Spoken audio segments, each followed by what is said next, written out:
അസ്സലാമു അലൈക്കും വറഹ്മത്തുള്ളാഹി വബറകാതുഹു.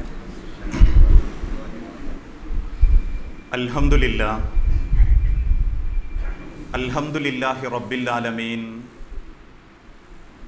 വല്ലാഖിബത്തു ലിൽ മുത്തഖീൻ വലാ ഉദ്വാന ഇല്ലാ അലൽ ളാലിമീൻ വനുസല്ലി വനുസല്ലിമു അലാ അശ്റഫിൽ അംബിയാഇ വൽ മുർസലീൻ നബിയുനാ മുഹമ്മദിൻ വഅലാ ആലിഹി വഅസ്ഹാബിഹിൽ ഫായിസീന ബിരില്ലല്ലാഹ്. അല്ലാഹുമ്മ സ്വല്ലി അലാ മുഹമ്മദിൻ വഅലാ ആലി മുഹമ്മദ് കമാ സ്വല്ലൈത അലാ ഇബ്രാഹീമ വഅലാ ആലി ഇബ്രാഹീം വബാരിക അലാ മുഹമ്മദിൻ വഅലാ ആലി മുഹമ്മദ് കമാ ബാറക്ത അലാ ഇബ്രാഹീമ വഅലാ ആലി ഇബ്രാഹീം ഇന്നക ഹമീദും മജീദ്. അമ്മാ ബഅദ് ഫഇന്ന ഖൈറൽ കലാമി കലാമുല്ലാഹ് വഖൈറൽ ഹദീ ഹദിയ്യു മുഹമ്മദിൻ സല്ലല്ലാഹു അലൈഹി വസല്ലം വശർറൽ ഉമൂരി മുഹദസാതുഹാ വകുല്ല മുഹദസത്തിൻ ബിദ്അ വകുല്ല ബിദ്അത്തിൻ ളലാല വകുല്ല ളലാലത്തിൻ ഫിന്നാർ. അഊദു ബില്ലാഹി മിനശ് ശൈത്വാനിർ റജീം. ബിസ്മില്ലാഹിർ റഹ്മാനിർ റഹീം. യാ അയ്യുഹല്ലദീന ആമനു തഖുല്ലാഹ ഹഖ്ക തുഖാതിഹി വലാ തമൂതുന്ന ഇല്ലാ വഅൻതും മുസ്ലിമൂൻ. ബിസ്മില്ലാഹിർ റഹ്മാനിർ റഹീം. വുജൂഹുൻ യൗമഇദിൻ ഖാശിഅ ആമിലത്തുൻ നാസിബ തസ്ലാ നാറൻ ഹാമിയ തുസ്കാ മിൻ ഐനിൻ ആനിയ ലൈസ ലഹും തുആമുൻ ഇല്ലാ മിൻ ളരീഅ്. റബ്ബി ഇശ്റഹ് ലി സദ്രി വയസ്സിർ ലി അംരി. സ്നേഹാദരണീയരായ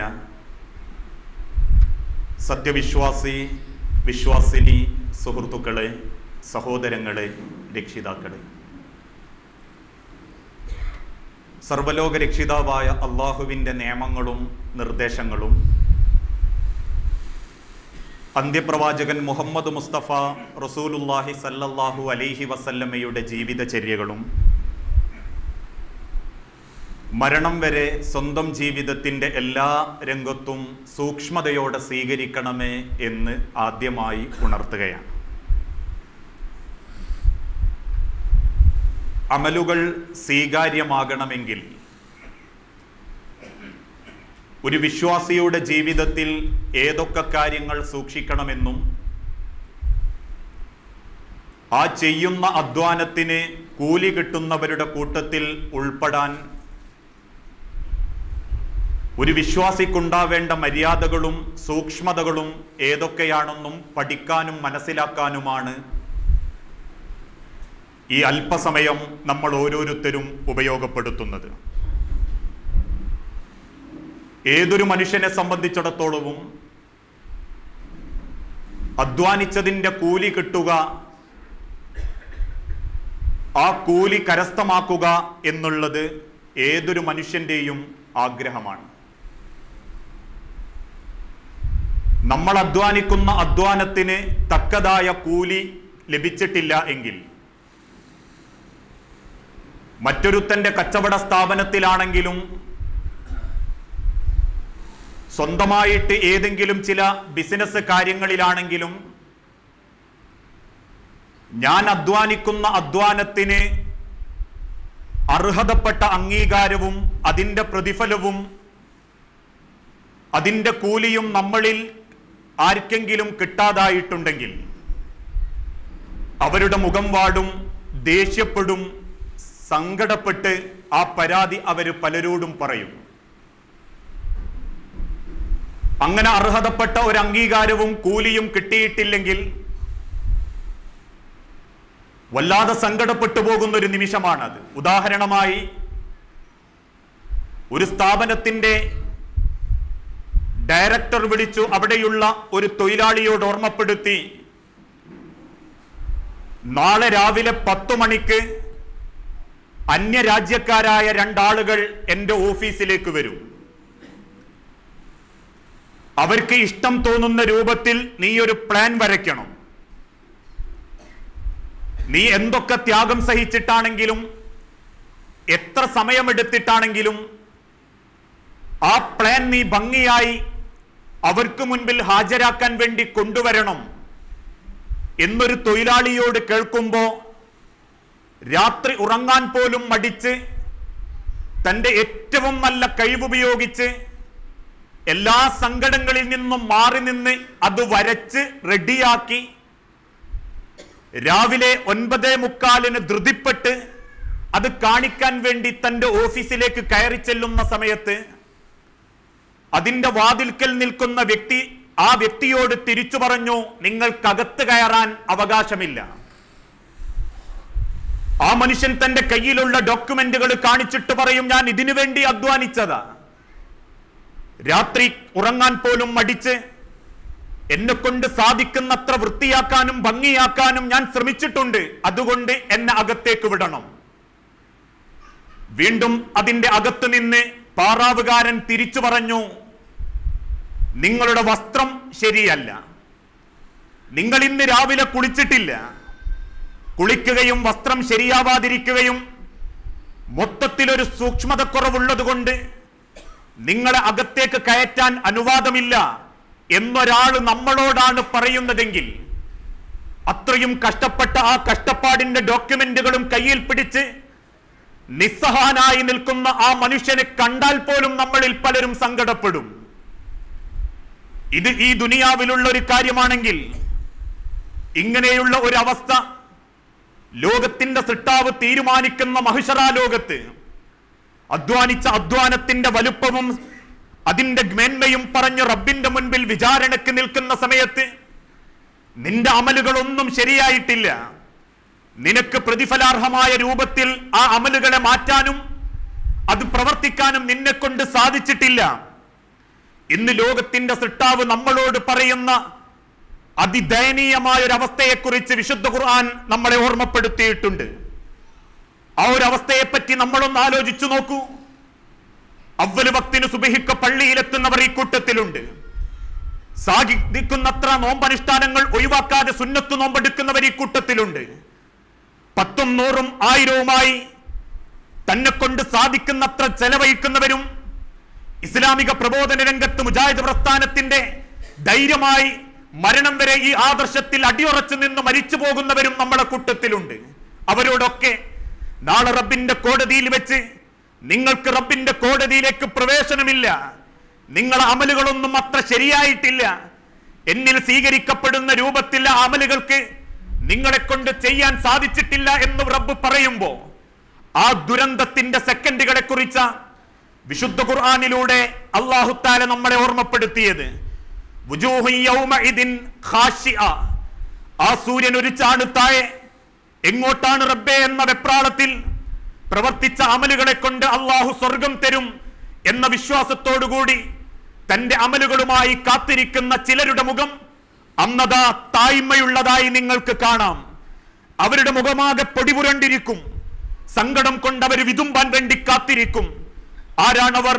ആമിലത്തുൻ നാസിബ, ഏറെ കഷ്ടപ്പെട്ട വ്യക്തികൾ, മരണം വരെ സാധിക്കുന്നത്ര സൽക്കർമ്മങ്ങൾ ചെയ്തവർ, തന്റെ ജീവിതത്തിന്റെ ഓരോ സെക്കൻഡും എന്തുണ്ടെനിക്ക് റബ്ബിന്റെ അടുത്തേക്ക് കൊണ്ടുപോകാൻ ഇന്ന് ചിന്തിച്ചുകൊണ്ട് ജീവിതത്തെ ചിട്ടപ്പെടുത്തിയവർ, ആ അമലുകളുടെ കൂമ്പാരവുമായി ആ ഏടുകളുമായി അള്ളാഹുവിന്റെ മഹ്ശറയിൽ വിങ്ങിപ്പൊട്ടുന്ന മനസ്സോടെ അവർ നിൽക്കുമ്പോ അവരെ നോക്കി റബ്ബ് പറയും, തസ്ലാ നാറൻ ഹാമിയ, കത്തിജ്വലിക്കുന്ന നരകാഗ്നിയിലേക്കാണ് അവർക്ക് പതിക്കാനുള്ളത്.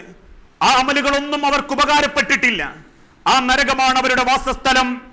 തുസ്ഖാ മിൻ ഐനിൻ ആനിയ, തിളച്ചു മറിയുന്ന ലാവയെ പോലെയുള്ള വെള്ളം അവരുടെ വായകളിലേക്ക് അല്ലാഹു തആല ഒഴിച്ചു കൊടുക്കും. ലൈസ ലഹും തുആമുൻ ഇല്ലാ മിൻ വരീഅ്, ചുട്ടുപഴുത്ത നരകത്തിലെ സങ്കടപ്പെടുത്തുന്ന കയ്പ് നീരുള്ള ലരി എന്ന ഭക്ഷണമല്ലാതെ അവർക്ക് ഞാൻ അവിടെ വെച്ച് കൊടുക്കുകയും ഇല്ല. ഇത്രമാത്രം സങ്കടപ്പെടുന്ന ഒരു ദുരന്തം ഒന്ന് ആലോചിച്ചു നോക്കൂ. തൊട്ടു മുൻപ് നമസ്കരിച്ച ആ മഗ്രിബ് നമസ്കാരത്തിന് പോലും അള്ള നിശ്ചയിച്ച കൂലി നിശ്ചയിച്ചിട്ടില്ലെങ്കിൽ, രേഖപ്പെടുത്തപ്പെട്ടിട്ടില്ലെങ്കിൽ അത് ചെയ്തു എന്ന സന്തോഷത്തിൽ ഈ കോണിപ്പടികൾ കയറി ഇവിടെ വന്നിരുന്ന് തിരിച്ചിറങ്ങി ഇശാ നമസ്കരിച്ച് തന്റെ വിരിപ്പിലേക്ക് ചെല്ലുന്ന സെക്കൻഡിൽ ഞാനും നിങ്ങളും ആശ്വാസത്തില.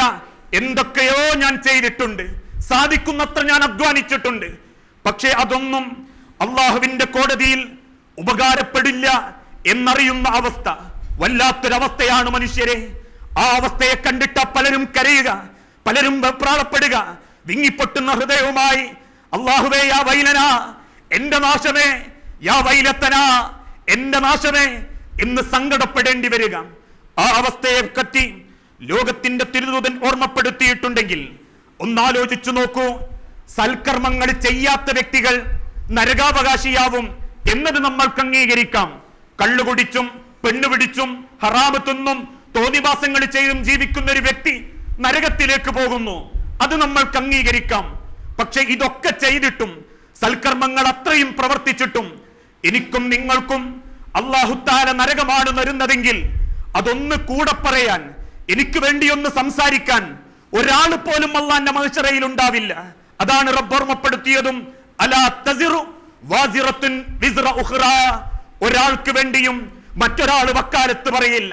നാട്ടിൽ നല്ലവനായിരുന്നു റബ്ബേ, ഇന്നും സുബ്ഹിക്ക് പള്ളിയിൽ പോകുന്നവനായിരുന്നു റബ്ബേ, സാധിക്കുന്നത്ര ചെന്നാൽ കൊടുത്ത് സഹായിക്കുന്നവനായിരുന്നു റബ്ബേ, എ ക്ലാസ് രൂപത്തിൽ ദീനി പ്രബോധന രംഗത്ത് ഇടപെടുന്നവനായിരുന്നു റബ്ബേ എന്ന് ദുനിയാവിൽ നമ്മൾക്ക് വേണ്ടി പലരും വക്കാലത്ത് പറയും. പക്ഷേ അള്ളാന്റെ മഹ്ശറയിൽ ഒരു പുൽത്തരി പോലും നമ്മൾക്ക് വേണ്ടി റബ്ബിനോട് വക്കാലത്ത് പറയാനുണ്ടാവില്ല, ശുപാർശ പറയാനുണ്ടാവില്ല.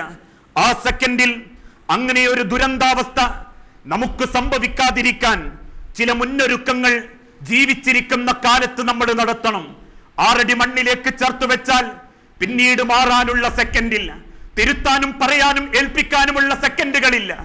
മരണം തേടിയെത്തുന്ന സെക്കൻഡുകൾക്ക് മുൻപ് എന്റെ കർമ്മങ്ങൾ എനിക്ക് നഷ്ടപ്പെടാതിരിക്കാൻ, ഞാൻ ചെയ്യുന്ന അമലുകൾ എനിക്ക് ഗുണകരമാകാൻ ഞാൻ എന്തൊക്കെ സൂക്ഷിക്കണം എന്ന ലോകത്തിന്റെ തിരുദൂതന്റെ വാക്കുകളിൽ നിന്ന് മാറ്റം ഉൾക്കൊള്ളാൻ നമ്മളെ കൊണ്ട് സാധിക്കണം. അതിലേറ്റവും പ്രധാനപ്പെട്ടതായി അള്ളാഹുവിന്റെ തിരുദൂതൻ ഓർമ്മപ്പെടുത്തി, അമലുകൾ നഷ്ടപ്പെടാതിരിക്കാൻ ആദ്യം നിങ്ങൾ ചെയ്യേണ്ടത് ലോകത്തിന്റെ സൃഷ്ടാവായ, പ്രപഞ്ചത്തെ നിയന്ത്രിക്കുന്ന, മനുഷ്യരുടെ ഓരോ സെക്കൻഡും സംവിധാനിക്കുന്ന അള്ളാഹുവിനെ മനസ്സിലാക്കാൻ സാധിക്കണം. ആരാണ് അള്ളാഹ്? ആ അള്ളാഹുവിന് നമ്മളോടുള്ള ഉത്തരവാദിത്തം എന്ത്? എനിക്ക് ആ റബ്ബിനോടുള്ള കടമകൾ എന്ത്? ആ റബ്ബിനെ ഞാൻ സ്നേഹിക്കണമോ, അതല്ലെങ്കിൽ റബ്ബ് എന്നെ മാത്രം സ്നേഹിച്ചാൽ മതിയോ? ഇന്നതേയുള്ളൂ നമ്മുടെ ഉള്ളിൽ. എന്നെ അള്ളാഹ് സ്നേഹിക്കുന്നുണ്ട്, അഥവാ എന്നോട് ചില നന്മകൾ അല്ലാഹു തആല ചെയ്യുന്നുണ്ട്, എനിക്ക് അല്ലാഹുവിനെ സ്നേഹിക്കാൻ പറ്റിയിട്ടുണ്ടോ? അങ്ങനെ സ്നേഹിക്കുന്നവനാണെങ്കിൽ എന്റെ ജീവിതത്തിൽ ഉണ്ടാകേണ്ട മാറ്റങ്ങൾ എന്താവണം? വിശുദ്ധ ഖുർആനിലൂടെ അല്ലാഹു തആല കാര്യത്തെക്കുറിച്ച് ഓർമ്മപ്പെടുത്തി, ആ സൃഷ്ടാവായ റബ്ബിൽ ഒന്നിനെയും പങ്കു ചേർക്കാതെ ഇന്നും മരണം വരെ അവനെ സ്നേഹിക്കുന്ന ഒരു മനസ്സ് നിങ്ങൾക്കുണ്ടാവണം. അതാണ് റബ്ബിന്റെ അരികിൽ നിന്ന് നിങ്ങൾക്ക് കിട്ടുന്ന സന്മാർഗം. സന്മാർഗം എന്നാൽ വസ്ത്രവിധാനത്തിൽ മാത്രം മാറ്റം വരുത്തലല്ല, വീട്ടിൽ മാറ്റം വരുത്തലല്ല, നമസ്കാരത്തിന്റെ ഭയഭക്തി കൊണ്ടുവരലല്ല, ആരെങ്കിലും വരുമ്പോ 10 100 കൊടുക്കലല്ല, വെള്ളിയാഴ്ച ശനിയാഴ്ചകളിലും അതല്ലെങ്കിൽ വ്യാഴാഴ്ചകളിലും തിങ്കളാഴ്ചകളിലും നോമ്പനുഷ്ഠിക്കലല്ല. വിശ്വാസം എന്നാൽ, സന്മാർഗം എന്നാൽ അത് റബ്ബ് തരേണ്ടതാ. ഓരോരുത്തരുടെ ഹൃദയത്തിലും അത് റബ്ബ് നൽകണമെങ്കിൽ അള്ള ഓർമ്മപ്പെടുത്തുന്ന ചില ഉത്തരവാദിത്തങ്ങളുണ്ട്.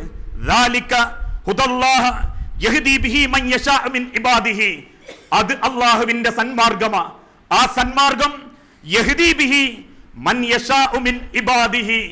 അള്ളാഹുവിന്റെ പ്രിയപ്പെട്ട അടിമകൾക്ക് അള്ളാഹു ആ സന്മാർഗം നൽകും. വലൗ അശ്റകൂ, ആ റബ്ബിലെങ്ങാനും നിങ്ങൾ പങ്കു ചേർത്താൽ, ലഹബിത അൻഹും, നിങ്ങളുടെ സൽക്കർമ്മങ്ങൾ മുഴുവനും പൊളിഞ്ഞു പോകാൻ ആ ശിർക്ക് കാരണമാകും. മാക്കാനു യഅമലൂൻ, നിങ്ങൾ എന്തൊക്കെ പ്രവർത്തിച്ചിട്ടുണ്ടോ, എന്തൊക്കെ അമലുകൾ ചെയ്തിട്ടുണ്ടോ, ശിർക്കിന്റെ ഒരംശം ഒരംശം നിങ്ങളുടെ ഈമാനിൽ പറ്റിപ്പോയാൽ ചെയ്തു കൂട്ടിയ അമലുകൾ മുഴുവനും ബാത്തിലായി പോകുന്നതോടൊപ്പം നാളെ റബ്ബിന്റെ കോടതിയിൽ നരകാവകാശികളുടെ കൂട്ടത്തിൽ അള്ളാഹു നിങ്ങളെ ഉൾപ്പെടുത്തുകയും ചെയ്യും. അതുകൊണ്ട് ലോകത്തിന്റെ റസൂലുള്ളാഹിയോട് അല്ലാഹു ഓർമ്മപ്പെടുത്തിയതും ലഇൻ അശ്റക്ത, നബിയെ നിങ്ങളാണ് ശിർക്ക് ചെയ്യുന്നതെങ്കിൽ പോലും നിങ്ങളുടെ അമലുകൾ ബാത്തിലായി പോകും. അതുകൊണ്ട് തന്നെ ആവർത്തിച്ച് ലോകത്തിന്റെ റസൂലുള്ള ഓർമ്മപ്പെടുത്തി, അള്ളാഹുവിനെ നിങ്ങൾ സ്നേഹിക്കണം. അവനിൽ പങ്കു ചേർക്കാത്തതുപോലെ അവനെ സ്നേഹിക്കാനും നിങ്ങളെ കൊണ്ട് സാധിക്കണം. പക്ഷേ നമ്മളിൽപ്പെട്ട പലരും ഇന്ന് സ്നേഹിക്കുന്നത് പിശാചിനെയാ. കാരണം അള്ളാഹുവിനെ സ്നേഹിച്ചാൽ ചില കാര്യങ്ങളിൽ നമ്മൾ സൂക്ഷിക്കേണ്ടി വരും, ചില തീരുമാനത്തിൽ നിന്ന് നമ്മൾ മാറേണ്ടി വരും. കടുകട്ടി വിശ്വാസത്തോടുകൂടി മരണം വരെ നമ്മൾ ഉറച്ചു നിൽക്കേണ്ടി വരും. എന്നാൽ സ്നേഹം പിശാചിനോടാണെങ്കിലോ അവൻ നമുക്കെല്ലാ ആസ്വാദനവും തരും. സിനിമ നമ്മൾക്ക് കാണാം, സംഗീതം നമ്മൾക്ക് കേൾക്കാം, ഹറാമ് നമ്മൾക്ക് തിന്നാം, കൈക്കൂലി നമ്മൾക്ക് വാങ്ങാം, പലിശയിൽ നമ്മൾക്ക് ഇടപെടാം, വൃത്തിഹീനമായ വസ്ത്രങ്ങൾ ആളുകൾക്ക് പ്രയാസമുണ്ടാക്കുന്നതാണെങ്കിലും നമ്മൾക്ക് ധരിക്കാം, വാവിട്ട വാക്ക് നമ്മൾക്ക് പറയാം, തോന്നിവാസങ്ങൾ നമ്മൾക്ക് കാണാം, വ്യഭിചരിക്കാം, അല്ലെങ്കിൽ കള്ളത്തരങ്ങൾ ചെയ്യാം, കൊള്ള ലാഭമെടുക്കാം, കൊലവിളികൾ നടത്താം. കാരണം സ്നേഹിക്കുന്നത് പിശാചിനെയായാൽ മതി. ആ പിശാചിനെ സ്നേഹിക്കുന്നത് കൊണ്ടാണ് മനുഷ്യരെ ഈ തിന്മ നമ്മൾ ചെയ്യാനുള്ള കാരണം. അള്ളാഹിനെ സ്നേഹിച്ചിട്ടുണ്ടെങ്കിൽ, ഒരു സെക്കൻഡെങ്കിലും റബ്ബിനെ നമ്മൾ സ്നേഹിച്ചിട്ടുണ്ടെങ്കിൽ, കാലന ഹറാമ് കൈമൽ പറ്റുമ്പോ നമ്മളെ ഉള്ളു പടയും, നെഞ്ചു പടയും. ഒരു തിന്മ കാണാൻ ടിവിക്ക് മുൻപിലിരിക്കുമ്പോ കണ്ണു നിറയും. അള്ളാഹിനെ സ്നേഹിക്കുന്നുണ്ടെങ്കിൽ ഒരു വാക്ക് പറയാൻ നമ്മൾ മടിക്കും. കാരണം ഞാൻ അള്ളാഹിനെ സ്നേഹിക്കുന്നുണ്ട്. അതുകൊണ്ട് തന്നെ ആ അള്ളാഹുവിന് ഇഷ്ടപ്പെടാത്തത് ഞാൻ പറയില്ല, ഞാൻ കാണില്ല, ഞാൻ തിന്നാനോ സമ്പാദിക്കാനോ ഇല്ല. കാരണം ഞാൻ റബ്ബിനെ സ്നേഹിക്കുന്നുണ്ട്. ഞാൻ എൻ്റെ റബ്ബിനെയാണ് മറ്റെന്തിനേക്കാളും സ്നേഹിക്കുന്നത് എന്ന വിശ്വാസത്തിൽ അവൻ ഉറച്ചു നിൽക്കാൻ സാധിക്കണം. ഉണ്ടോ നമ്മളിൽ ആർക്കെങ്കിലും അള്ളാഹുവിന് വിശ്വാസമുണ്ട്, അള്ളാഹുവിന് നമ്മൾ ആരാധനയും ചെയ്യുന്നുണ്ട്, പക്ഷെ മനസ്സറിഞ്ഞ് അള്ളാഹിനെ സ്നേഹിക്കാൻ പറ്റിയിട്ടില്ല. അതാണ് റബ്ബ് ഓർമ്മപ്പെടുത്തിയതും വമാ ഖദറുല്ലാഹ ഹഖ്ക ഖദരിഹി. നിങ്ങൾ ആരും അള്ളാഹിനെ മനസ്സിലാക്കേണ്ട രൂപത്തിൽ മനസ്സിലാക്കിയിട്ടില്ല മനുഷ്യരെ. നിങ്ങൾക്ക് കേവലം വിളിച്ചു പ്രാർത്ഥിക്കാനുള്ള ഒരു അത്താണി എന്നേ നിങ്ങൾ അള്ളാഹിനെ മനസ്സിലാക്കിയിട്ടുള്ളൂ.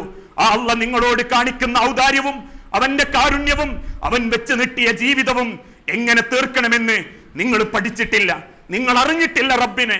നിങ്ങൾ ഇപ്പോഴും സ്നേഹിക്കുന്നത് പിശാചിനെയാണ്. ആ പിശാചിനെ മറച്ചു പിടിക്കാൻ വേണ്ടി അള്ളാഹിനെ സ്നേഹിക്കുന്നതായി ചില ആരാധനകളിലൂടെ നിങ്ങൾ അഭിനയിക്കുകയാണ് എന്ന് മുൻഗാമികളായ മുഫസ്സിരീങ്ങൾ രേഖപ്പെടുത്തപ്പെടുകയും ചെയ്തു. അതാ വിശുദ്ധ ഖുർആനിലൂടെ അല്ലാഹു ഓർമ്മപ്പെടുത്തിയതും വമിനന്നാസി, ജനങ്ങളുടെ കൂട്ടത്തിലുണ്ട് ചിലർ, മൻ യുജാദിലു ഫില്ലാഹി ബിഗൈരി ഇൽമിൻ, അല്ലാഹുവിന്റെ വിഷയത്തിൽ ഒരറിവുമില്ലാതെ അവര് തർക്കിക്കും. ഏകനായ റബ്ബാണ്, നമ്മൾ പറയുന്നു ശരി, അള്ളാഹനെ മാത്രമേ ആരാധിക്കാവൂ, അവനോട് ഇസ്തിഗ്ഫാർ നടത്താവൂ, ഇസ്തിആനത്ത് നടത്താവൂ, അവനോട് മാത്രമേ ആശകൾ അർപ്പിക്കാൻ പാടുള്ളൂ. അങ്ങനെ അവര് പറയുമെങ്കിലും അള്ളാഹുവിന്റെ പ്രവാചകരെ സന്ദർഭം കിട്ടുമ്പോ, സാഹചര്യം ഒക്കുമ്പോ പറഞ്ഞ അതേ വ്യക്തി തന്നെ അള്ളാഹിനെ കളങ്കപ്പെടുത്തുന്നത് കാണാം.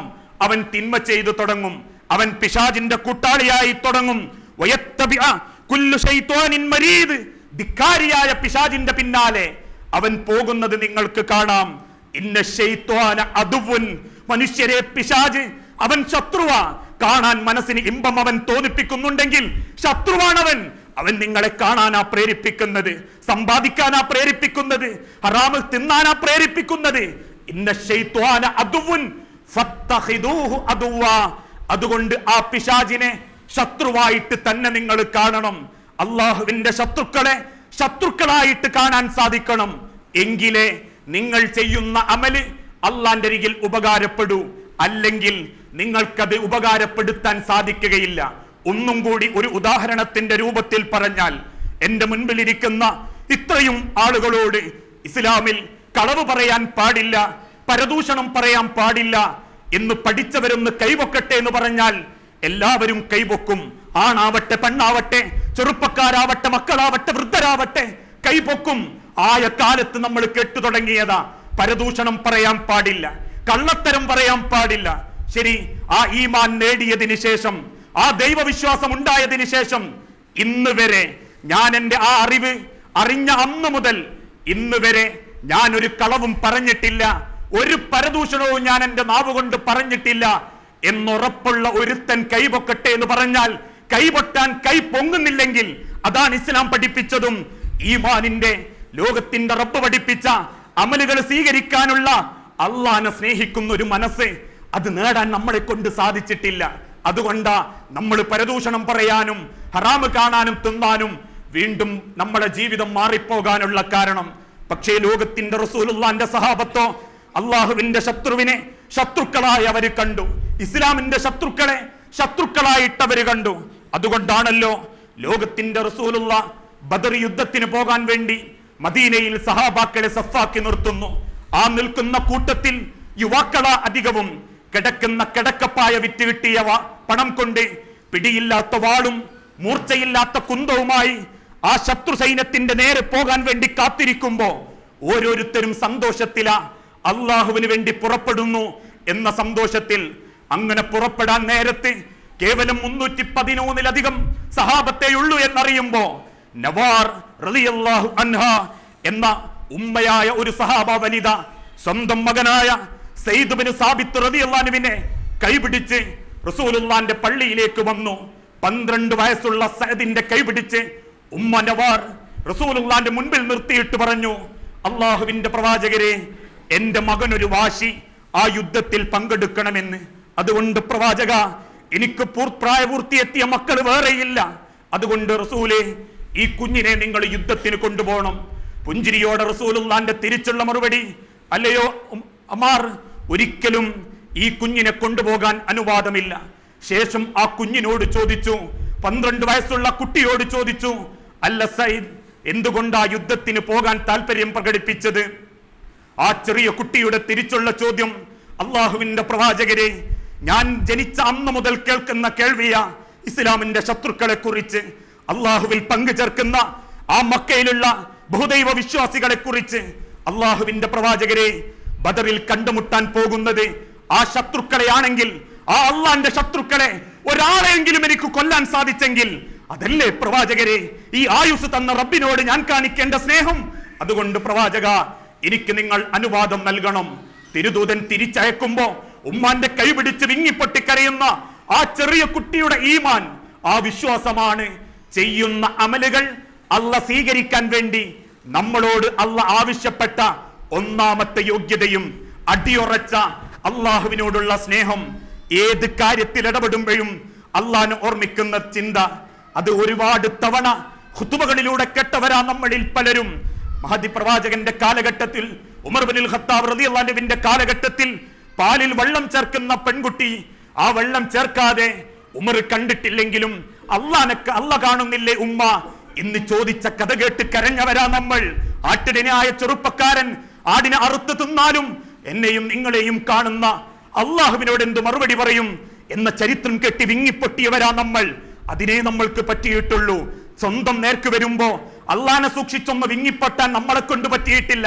അതുകൊണ്ടാ പലിശ വരുമ്പോ അതിനെ ന്യായീകരിച്ച് പലിശ വാങ്ങുന്നതും, കൈക്കൂലി വരുമ്പോ, കൊള്ളലാഭം വരുമ്പോ, വീട്ടിൽ ടിവിയുടെ കേബിളുകളുടെ കയറുകൾ കൊണ്ടുവരുമ്പോ, തോന്നിവാസ സിനിമക്ക് പോകുമ്പോ, ഗാനമേള ഇത്തരത്തിലുള്ള തോന്നിവാസങ്ങൾക്ക് പോകുമ്പോ നമ്മൾ ന്യായീകരിക്കാനുള്ള കാരണം അത് കേട്ട് സങ്കടപ്പെടാനേ നമ്മൾക്ക് അർഹതയുള്ളൂ.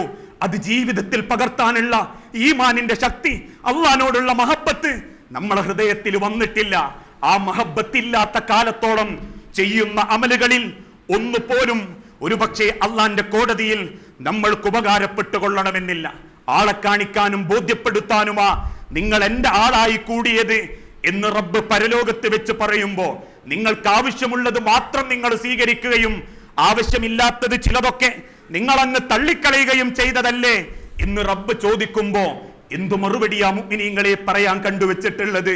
അള്ളാന്റെ മഹ്ശറയിൽ നീ അത് ചെയ്തു, ഇത് ചെയ്തു, കൂടെ നീ നമസ്കരിച്ചു, നോമ്പ് നോറ്റു, നിന്നെ കൊണ്ട് സാധിക്കുന്നത്ര ചെയ്തു, നാട്ടിൽ നല്ല ഇസ്ലാഹി പ്രബോധകനായി കൂടി, അതൊന്നുമല്ലാതെ നിന്റെ ജീവിതത്തോട് ചേർത്ത് നിർത്തപ്പെട്ട ഇന്ന വിഷയത്തിൽ നിനക്ക് നല്ലൊരു തീരുമാനമെടുക്കാൻ പറ്റിയിട്ടില്ല.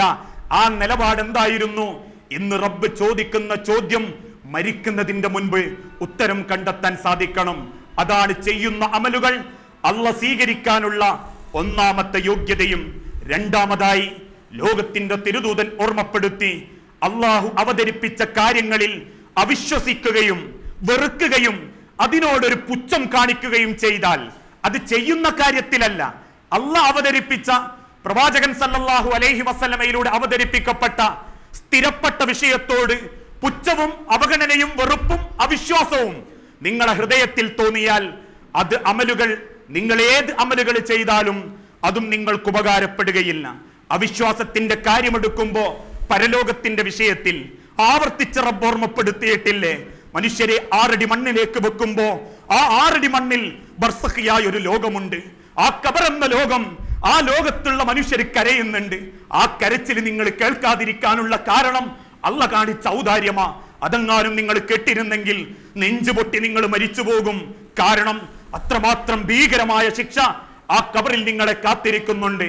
ഏതൊക്കെ കാര്യത്തിന്റെ പേരിൽ, ഹറാമ് തിന്നതിന്റെ പേരിൽ, മൂത്രവസ്ത്രത്തോടെ നമസ്കരിച്ചതിന്റെ പേരിൽ, ഫസാദുകൾ പറഞ്ഞതിന്റെ പേരിൽ, വ്യഭിചരിച്ചതിന്റെ പേരിൽ, അങ്ങനെ ഓരോന്നും ആ ഖബർ എന്ന ലോകത്തിൽ അള്ളാഹ് ഒരുക്കിയിട്ടുള്ള ശിക്ഷകളെ കുറിച്ച് പറയുമ്പോ ഒരവിശ്വാസം, അങ്ങനെ സംഭവിക്കുമോ? അങ്ങനെ സംഭവിച്ചാൽ തന്നെ നമ്മക്കെങ്ങനെ വേദനിക്കും?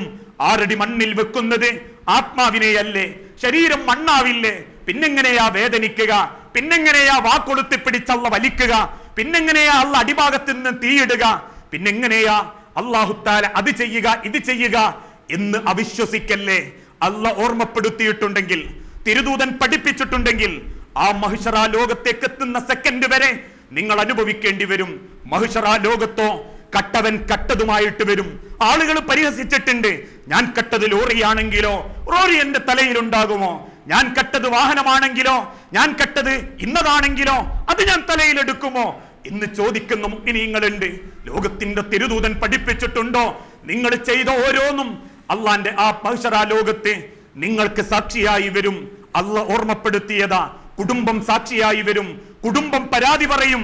എങ്ങനെയാ ബന്ധം പരാതി പറയുക? ചിന്തിക്കേണ്ട മനുഷ്യരെ.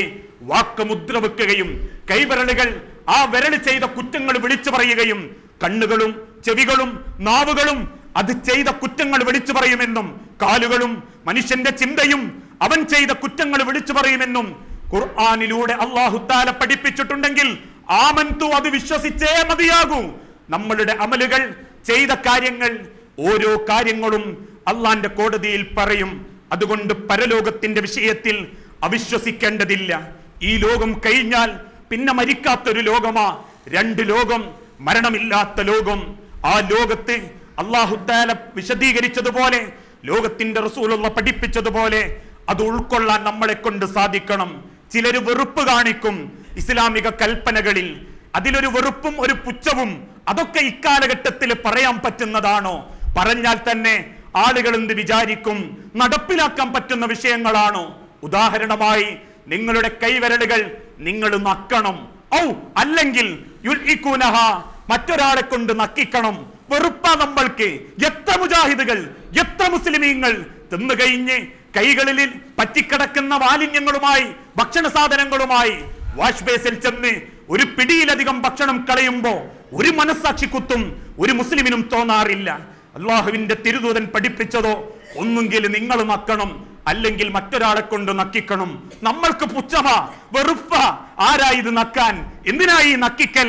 പിന്നിലുള്ള ചരിത്രം നമ്മൾ പഠിച്ചിട്ടില്ല. ചില കാര്യങ്ങളിൽ വെറുപ്പും ഇസ്ലാമിക ചിട്ടകളെ പറ്റി ഓർമ്മപ്പെടുത്തുമ്പോ, ഇസ്ലാമിക കാര്യങ്ങളെ കുറിച്ച് പറയുമ്പോ നമുക്കതിനോടൊരു പുച്ഛം. അങ്ങനെയുണ്ടോ? അതൊക്കെ പറയാൻ പറ്റുമോ? ലോൺ എടുക്കല്ലേ, ലോണിൽ ഇടപെടല്ലേ, അതേ രൂപത്തിലുള്ള പെൻഷനുകൾ അല്ലെങ്കിൽ ശാരീരിക ഇൻഷുറൻസുകൾ അതിലേക്ക് ചെല്ലരുതേ. ഇസ്ലാം വിരോധിച്ച കാര്യങ്ങളാ. പണയം വെക്കല്ലേ, ഇരട്ടിപ്പ് കൂലിയിൽ ഇടപെടല്ലേ, നെറ്റ് മാർക്കറ്റിംഗുകളിലേക്ക് കൊടുക്കല്ലേ.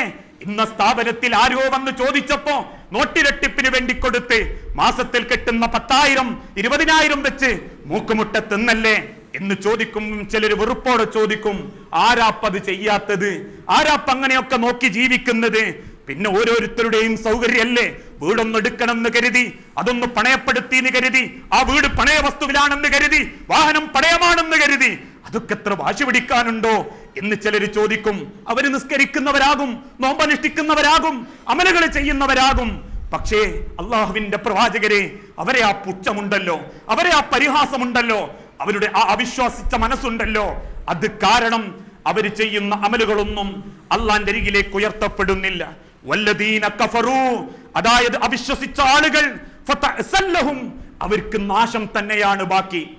അത് നമ്മൾക്ക് ഇഷ്ടമുള്ളതിൽ വിശ്വസിച്ച് ഇഷ്ടമില്ലാത്തതിൽ വിശ്വസിക്കാതിരിക്കുക എന്ന നിലപാടിലല്ല.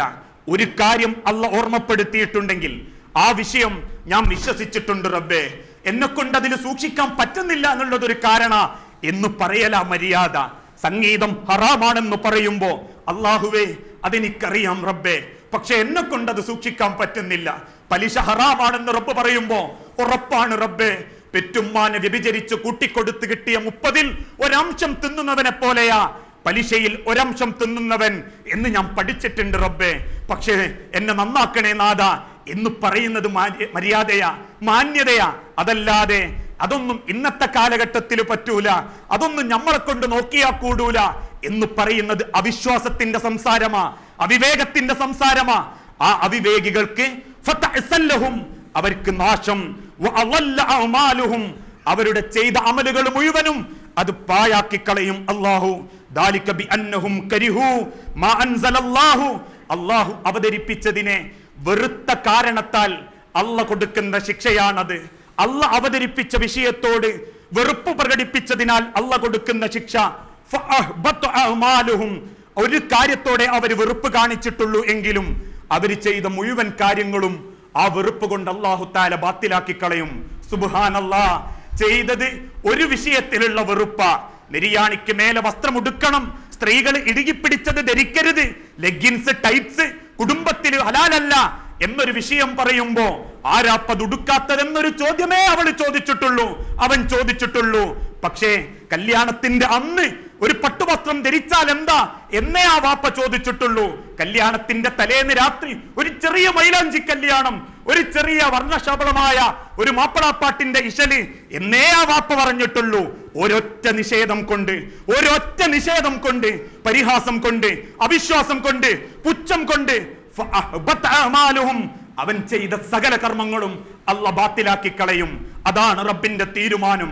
അത്രമാത്രം സൂക്ഷ്മത ഓരോരുത്തരും സൂക്ഷിക്കേണ്ടതുണ്ടെങ്കിൽ ഇന്നത്തെ കാലഘട്ടത്തിൽ പ്രവാചക വചനങ്ങളോട് ഒരു നിരുത്സാഹ മനസ്സോടുകൂടി ഇടപെടുന്ന പ്രവണതയാണ് ഇന്ന് സമൂഹത്തിന്റെ പല ഭാഗത്തും നമ്മൾ കാണുന്നത്. ലോകത്തിന്റെ റസൂലുള്ള പഠിപ്പിച്ച വാക്കുകൾക്ക് വില കൽപ്പിക്കാത്തൊരു ചുറ്റുപാട്. അത്ഭുതപ്പെട്ടു പോകാറുണ്ട്. സ്വാതന്ത്ര്യം വേണം നമ്മക്കും നമ്മളെ മക്കൾക്കും കുടുംബത്തിനും, പക്ഷേ അതൊരിക്കലും നിയന്ത്രിതമല്ലാത്ത സ്വാതന്ത്ര്യമാകരുത്. അതിന്റെ ദുരന്തം ഇന്ന് നമ്മുടെ മുസ്ലിം സമുദായം അനുഭവിച്ചു തുടങ്ങിയിട്ടുണ്ട്. കെട്ടിയതിന്റെ 4ാമത്തെ ആഴ്ചകളിൽ തെറ്റാത്ത കുടുംബങ്ങളില്ല. വേണ്ടെന്ന് വെക്കൽ ഹോബിയാകുന്നു, തൊലാക്കുകൾ സർവ്വസാധാരണയാകുന്നു. മധ്യസ്ഥം പറയലും കേസ് നടത്തലും വാങ്ങലും കൊടുക്കലും ഇതൊക്കെ ഒരു എളുപ്പമാർഗമായി മനുഷ്യൻ ചിന്തിച്ചു കൊണ്ടിരിക്കുന്നു. എന്തേ കാരണം? റസൂലുള്ളാന്റെ വാക്കുകളോട് ധിക്കാരപരമായ മറുപടികൾ, ധിക്കാരപരമായ പെരുമാറ്റം. ഒരു കുടുംബത്തിൽ പോലും ഇസ്ലാമിക മര്യാദകളെ ജീവിതത്തിലേക്ക് ഏറ്റെടുക്കാൻ പലരെ കൊണ്ടും സാധിക്കുന്നില്ല. സുബഹിക്ക് പള്ളിയിൽ പോകുന്ന വാപ്പ വീട്ടിൽ നിന്ന് എഴുന്നേറ്റ് പള്ളിയിലേക്ക് പോകും, റാഹത്തോടെ തിരിച്ചു വരും, നടക്കും, കട്ടൻ ചായ കുടിക്കും, വീട്ടിലെത്തി മക്കളെ വിളിച്ചുണർത്തും. ആദ്യം ഭാര്യ എഴുന്നേൽക്കും, സൂര്യൻ ഉദിച്ചാൽ മക്കൾ എഴുന്നേൽക്കും, ഭക്ഷണം കഴിക്കും, അവനവന്റെ ജോലിയിൽ വ്യാപൃതരാകും. ഒരു 10 ആയത്തോതുന്ന മക്കൾ കുടുംബത്തിലില്ല. ഒരു 10 ആയത്തോതുന്ന ഭാര്യ പലർക്കും അല്ലാഹ് നൽകിയിട്ടില്ല. 10 ആയത്ത് കേൾക്കാനുള്ള ഒരു മനസ്സിന്റെ ഉടമ അതും അല്ലാഹ് പലർക്കും നൽകുന്നില്ല. ആർക്കോ വേണ്ടി ജീവിക്കുന്നു. സ്കാരവും നോമ്പും ഒക്കെ അങ്ങനെ ഒരു ഫാമിലി അനുസരിച്ച് പാരമ്പര്യത്തിൽ അങ്ങനെ പോകുന്നുണ്ടോ എന്നല്ലാതെ ലോകത്തിന്റെ തിരുദൂതനെ നെഞ്ചോട് ചേർത്ത് ഒന്ന് മനസ്സറിഞ്ഞ് സ്നേഹിച്ച് നാളെ ഞാൻ മരിച്ചു ചെല്ലുമ്പോ സിറാത്ത് പാലത്തിന്റെ മറുഭാഗത്ത് നിന്ന് അല്ലാഹുവേ പുറത്തു കൊടുക്കുന്നാദാ, എന്നെ സ്നേഹിച്ച മനുഷ്യനാണ് റബ്ബേ, എന്നെ ഓർത്തവനാ റബ്ബേ, എന്റെ പേരിൽ സ്വലാത്ത് ചൊല്ലിയവനാ റബ്ബേ, എന്നെ അഥവാ അവനോട് നീ കരുണ കാണിക്കണമേ എന്ന് സിറാത്ത് പാലത്തിന്റെ മറുഭാഗത്ത് നിന്ന് എനിക്ക് വേണ്ടി കൈനീട്ടി പറയുന്ന ലോകത്തിന്റെ റസൂലുള്ളാഹിനെ മനസ്സിലാലോചിച്ച് ഒരു നന്മ കുടുംബത്തിൽ കൊണ്ടുവരാൻ, സ്വന്തം ജീവിതത്തിലേക്ക് വരുത്താൻ നമ്മളെ കൊണ്ട് സാധിക്കുന്നില്ലെങ്കിൽ ചെയ്യുന്ന അമലുകളിൽ ഫർളായാൽ പോലും മനുഷ്യരെ അത് അല്ലാഹുവിന്റെ അരികിൽ ഒരുപാട് നമുക്ക് ഗുണം ചെയ്യും എന്ന് വിശ്വസിക്കേണ്ടതില്ല. അതുകൊണ്ടാണല്ലോ ലോകത്തിന്റെ തിരുദൂതന്റെ വാക്കുകളോട് സഹാബത്ത് കാണിച്ച മര്യാദ അത്രമാത്രം സൂക്ഷ്മതയോടെയാ. ലോകത്തിന്റെ റസൂൽ ഒരിക്കൽ മദീനത്തെ പള്ളിയിൽ നിന്നിറങ്ങി തെരുവിൽ ചെന്ന് ഒരു ഗ്രാമീണ അറബിയുടെ കുതിരക്ക് വില പറഞ്ഞു. ആ കുതിരക്ക് കൊടുക്കാനുള്ള വില ആ സമയത്ത് റസൂലുള്ളാന്റെ കയ്യിലില്ല. വീട്ടിൽ ചെന്നത് എടുത്തു തരാം എന്നും പറഞ്ഞ ആ ഗ്രാമീണ അറബിയെയും കുതിരയെയും കൊണ്ട് നബി സല്ലല്ലാഹു അലൈഹി വസല്ലമ വീട്ടിലേക്ക് മടങ്ങി. ആ യാത്രക്കിടയിൽ മദീനയിലെ തെരുവിലിരിക്കുന്ന പലരും ആ കുതിരക്ക് വില പറഞ്ഞു. പലരും തിരുദൂതൻ പറഞ്ഞ വിലയേക്കാൾ കൂട്ടിപ്പറഞ്ഞു. അവസാനം ആ കുതിരയുടെ ഉടമ റസൂലുള്ളാന്റെ മുഖത്ത് നോക്കി പറഞ്ഞു, മുഹമ്മദേ, ഞാൻ ഈ കുതിരയെ ഇന്ന വ്യക്തിക്ക് കൊടുക്കാൻ ഉദ്ദേശിക്കുന്നു. അള്ളാന്റെ റസൂല് തിരിഞ്ഞു നിന്ന് സങ്കടത്തോടെ ചോദിച്ചു, സഹോദര, അതെനിക്ക് കച്ചവടമാക്കിയതല്ലേ? അതിന്റെ പണത്തിനല്ലേ നമ്മൾ പോകുന്നത്? ഉടനെ ആ ഗ്രാമീണ അറബി തിരിച്ചു ചോദിച്ചു, മുഹമ്മദേ, ആരാണ് അതിന് സാക്ഷി? നീ പറഞ്ഞ വാക്കിന് ആരാണ് സാക്ഷി? സാക്ഷിയെ കൊണ്ടുവന്നാൽ താങ്കൾക്ക് ഞാൻ കുതിരയെ തരാം. സങ്കടപ്പെട്ട് നിസ്സഹായനായി നിൽക്കുന്ന റസൂലുള്ളാന്റെ അരികിൽ നിന്ന് പ്രവാചകന്റെ പ്രിയപ്പെട്ട സ്വഹാബി ഹുസൈമ എന്ന മദീന നിവാസി എഴുന്നേറ്റ് നിന്നിട്ട് പറഞ്ഞു, ഞാൻ അറിയുന്നു അള്ളാഹുവിന്റെ തിരുദൂതൻ അങ്ങനെ റസൂലുള്ളാക്ക് നീ അത് വാഗ്ദാനം ചെയ്തിട്ടുണ്ട്. അത്ഭുതത്തോടെ അള്ളാഹുവിന്റെ പ്രവാചകൻ ചോദിച്ചു, ഹുസൈമ, നിങ്ങൾ കേട്ടിട്ടുണ്ടോ എനിക്ക് അയാൾ വാഗ്ദാനം ചെയ്യുന്നത്? ഹുസൈമ റളിയല്ലാഹുവിന്റെ തിരിച്ചുള്ള മറുപടി, അള്ളാഹുവിന്റെ പ്രവാചകരെ, എനിക്കുറപ്പ നിങ്ങൾ കളവ് പറയില്ല. ആ വിശ്വാസമുണ്ട് പ്രവാചകരെ എന്റെ ഹൃദയത്തിൽ. അതുകൊണ്ട് തന്നെ നിങ്ങളെ വാവിട്ട് വന്നൊരക്ഷരം കളവാണെന്ന് ഞാൻ ചിന്തിക്കുന്നില്ല നബിയെ, അതിൽ ഞാൻ വിശ്വസിക്കുന്നുണ്ട്. ആ വിശ്വാസം സഹാബത്ത് ഏറ്റെടുത്തത് കൊണ്ടാ അള്ളാഹുവിന്റെ സ്വർഗം അവർക്കുണ്ട് എന്നുള്ള വാഗ്ദാനം കൊടുത്തത്. ആ വിശ്വാസം പോലെ ലോകത്തിന്റെ തിരുദൂതൻ പഠിപ്പിച്ച ഓരോ വാക്കും അള്ളാന്റെ വാക്കാണെന്ന് കരുതി അള്ളാഹുവിന്റെ തിരുദൂതൻ കളവ് പറയില്ല, മനുഷ്യ നന്മക്കെ പറയൂ എന്ന് ചിന്തിച്ചുകൊണ്ട് ആ വിഷയത്തെ സ്വീകരിക്കാൻ നമ്മളെ കൊണ്ട് സാധിക്കേണ്ടതുണ്ട്. അള്ളാഹുവിന്റെ പ്രവാചകൻ പഠിപ്പിച്ച വിഷയത്തോട് ചിലർക്ക് താല്പര്യം തോന്നില്ല. ഏതൊക്കെ രൂപത്തിലെന്നാൽ വസ്ത്രത്തിന്റെ രൂപമാണെങ്കിലും പള്ളിയിൽ നേരത്തെ വരുന്നതാണെങ്കിലും ഇങ്ങനെ ജീവിതവുമായി ബന്ധപ്പെട്ട ചില വിഷയങ്ങളിൽ നബി സല്ലല്ലാഹു അലൈഹി വസല്ലമയുടെ വാക്കുകളോട് ആളുകൾക്ക് താല്പര്യം തോന്നുന്നില്ല. ഏറ്റവും ലേറ്റസ്റ്റ് മോഡൽ വിവാഹ രംഗത്ത് പോലും നബി സല്ലല്ലാഹു അലൈഹി വസല്ലമ പഠിപ്പിച്ച മര്യാദയോട് പലർക്കും താല്പര്യം കുറഞ്ഞു തുടങ്ങിയിട്ടുണ്ട്. ആളുകൾക്ക് അതങ്ങോട്ട് ഉൾക്കൊള്ളാൻ പറ്റുന്നില്ല. ഒരു ചെറിയ ആ രൂപത്തിലുള്ള ജഗപുകകളൊന്നുമില്ലാത്ത സന്തോഷത്തോടെയുള്ള ഒരു ദിക്റും ദുആയും അങ്ങനത്തെ ഒരു ഭക്ഷണവും അങ്ങനത്തെ ഒരു ചെറിയ പാർട്ടിയും ആൾക്കാർക്ക് അതിൽ ഉൾക്കൊള്ളാൻ പറ്റുന്നില്ല. മറ്റുള്ളവർ നടത്തിയാൽ പോലും നമ്മൾ അവനെ കുറ്റം പറയും. ഇത്രയൊക്കെ ഉണ്ടായിട്ടും ഓൻ നടത്തിയ ഒരു കല്യാണം കണ്ടോ? ആർക്കും അവൻ ഉണ്ടാക്കുന്നത് എന്ന് ചോദിക്കുക ചെയ്യ ആൾക്കാര്. ഇസ്ലാം പഠിപ്പിച്ച മര്യാദ ലളിതമായി ക്ഷണിക്കുന്നവനെ സൽക്കരിച്ച് മാന്യതയോടെ പറഞ്ഞയക്കുന്ന കല്യാണം ഇന്നത്തെ കാലഘട്ടത്തിൽ കാലഘട്ടം അനുസരിച്ച് മനുഷ്യൻ ഫാഷൻ മാറുകയാ. ആണും പെണ്ണും കുറ്റപ്പെടുത്തുകയാണ് എന്ന് ചിന്തിക്കേണ്ട മുൻപിരിക്കുന്ന ആരും ഒരു കാലഘട്ടത്തിൽ ഇരുന്ന് ഭക്ഷണം കഴിച്ചവരാ ഇവരിൽപ്പെട്ട പലരും. പക്ഷേ കാലം മാറിയപ്പോ ആൾക്കാർക്ക് നിന്ന് തിന്നണം, നടന്നു തിന്നണം, സംസാരിച്ചു തിന്നണം. കയ്യിൽ പിടിക്കുന്ന പ്ലേറ്റുമായി മണിക്കൂറുകളോളം ക്യൂ നിന്ന് കൊടുക്കൽ ഫാഷനായി മാറിക്കൊണ്ടിരിക്കുന്നു. താല്പര്യപ്പെടുന്നു മനുഷ്യർ, മക്കളോട് അഭിപ്രായം ചോദിക്കുന്നു, കൂട്ടുകാര് വരുന്നു, അവരുടെ അവിഷ്ടത്തിനനുസരിച്ച് മാറുന്നു. കുടുംബക്കാരെ ശ്രദ്ധിക്കാനില്ല. ആരൊക്കെ വന്നു, ക്ഷണിച്ചവനെ അല്ലേ ഞാനല്ലേ അവരെ ക്ഷണിച്ചത്, അവർക്ക് ഭക്ഷണം കിട്ടിയോ അന്വേഷിക്കാറില്ല. തലേന്ന് രാത്രി സന്ധ്യ സങ്കടവുമായി കയറി വന്നവനെ ശ്രദ്ധിക്കാൻ നേരമില്ല. കാരണം വീട്ടില് ഗാനമേളയാ, മൈലാഞ്ചി കല്യാണമാ, തക്കാരമാ, മഹർ കെട്ടിക്കാൻ പോകുന്ന തിരക്ക. ഇതൊക്കെ നടക്കുന്നത് ദീനെന്തെന്നറിഞ്ഞ നമ്മളെ കുടുംബത്തിലാണെങ്കിൽ പിന്നെന്തിനാ മനുഷ്യരെ ഈ നമസ്കാരം? പിന്നെന്തിനാ മനുഷ്യരെ വെള്ളിയാഴ്ചത്തെ മലയാള ഖുതുബ? പിന്നെന്തിനാ മനുഷ്യരെ ഈ ഓരോ നമസ്കാരങ്ങളും നോമ്പുകളും ചെയ്യുന്ന അമലുകൾക്ക് ലോകത്തിന്റെ റസൂലുള്ളാന്റെ അനുവാദമില്ലെങ്കിൽ ഫഹുവ റദ്ദുൻ, അതെനിക്ക് വേണ്ടെന്ന് തീരുമാനിക്കുന്ന മനസ്സ് ഒരാളുടെ ഹൃദയത്തിൽ ഇല്ലെങ്കിൽ അവൻ എന്തൊക്കെ അമലുകൾ ചെയ്താലും ആ അമലുകളൊന്നും അവന് ഉപകാരപ്പെടുന്നില്ല എന്ന ലോകത്തിന്റെ വിശുദ്ധ ഖുർആനിന്റെ വാക്യം നമ്മൾ ഓരോരുത്തരും ആലോചിക്കേണ്ടതുണ്ട്. ഇങ്ങനെ ഓരോ രംഗത്തും അള്ളാഹുവിന്റെ തിരുദൂതൻ പഠിപ്പിച്ചതെന്തേ? അത് സ്വീകരിക്കലല്ലേ മര്യാദ? അതല്ലേ നന്മ? അത് ചെയ്യലല്ലേ ഞാൻ എൻ്റെ റബ്ബിനോടും ആ തിരുദൂതനോടും കാണിക്കുന്ന നന്മ എന്ന് ചിന്തിച്ച് ആ വിഷയത്തെ ജീവിതത്തോട് ചേർത്ത് വെക്കാൻ നമ്മളെ കൊണ്ട് സാധിക്കണം. അതുകൊണ്ടാ ലോകത്തിന്റെ തിരുദൂതൻ സഹാബത്തിനോട് ഓർമ്മപ്പെടുത്തിയതും പിൻകാലഘട്ടത്തിലുള്ള സലഫ് സ്വാലിഹീങ്ങൾ ഓർമ്മപ്പെടുത്തിയതും സ്വന്തത്തെ പറ്റി ഒന്ന് ആലോചിച്ചു നോക്കൂ. നമ്മൾ ലോകത്തിന്റെ തിരുദൂതനെ സ്നേഹിച്ചുകൊണ്ട് അള്ളാഹുവിന്റെ തിരുദൂതന്റെ ശുപാർശക്ക് കാരണമാകുന്ന എന്ത് നന്മയാ മനുഷ്യരെ നമ്മൾ ഈ ദുനിയാവിൽ ചെയ്തിട്ടുള്ളത്, എന്ത് ശ്രേഷ്ഠതയാ നമ്മൾ അതിനു വേണ്ടി ജീവിതത്തോട് ഏറ്റെടുത്തിട്ടുള്ളത്. കേൾക്കാൻ നമ്മൾ പോയിട്ടുണ്ട്. എവിടെയാണോ വയല്, എവിടെയാണോ വിജ്ഞാനവേദി, അവിടെ നമ്മൾ ചെല്ലും. ഏതെങ്കിലും സമ്മേളന പന്തലിൽ ചെല്ലുമ്പോൾ ആദ്യം നമ്മൾ തിരയുന്നത് ഇന്ന മൗലവിയുടെ, ഇന്ന പ്രാസംഗികന്റെ ലേറ്റസ്റ്റ് മോഡൽ പ്രസംഗമാ, ലേറ്റസ്റ്റ് വിഷയം. ഇതൊക്കെ നമ്മൾ തെരഞ്ഞു. പക്ഷെ അതിലൊക്കെ എന്റെ റസൂലുള്ളാഹിനെ സ്നേഹിച്ചുകൊണ്ട് എനിക്ക് ഉപകാരപ്പെടുന്ന ഒരു നന്മ. ഒരിക്കൽ റസൂലുള്ളാഹി സല്ലല്ലാഹു അലൈഹി വസല്ലമ മരണപ്പെട്ടതിന് ശേഷം അബൂ ഹുറൈറ റളിയല്ലാഹു അൻഹു മക്കയിൽ മദീനയിലെ തെരുവിലൂടെ ഒന്ന് നടന്നു. ആ നടത്തത്തിനിടയിൽ മദീനയിലെ തെരുവിൽ കയറി നിന്ന് അബൂ ഹുറൈറ റളിയല്ലാഹു അൻഹു വിളിച്ചു പറഞ്ഞു, മദീനത്തെ പള്ളിയിൽ നബി സല്ലല്ലാഹു അലൈഹി വസല്ലമയുടെ അനന്തര സ്വത്ത് വീതിക്കുന്നുണ്ട്.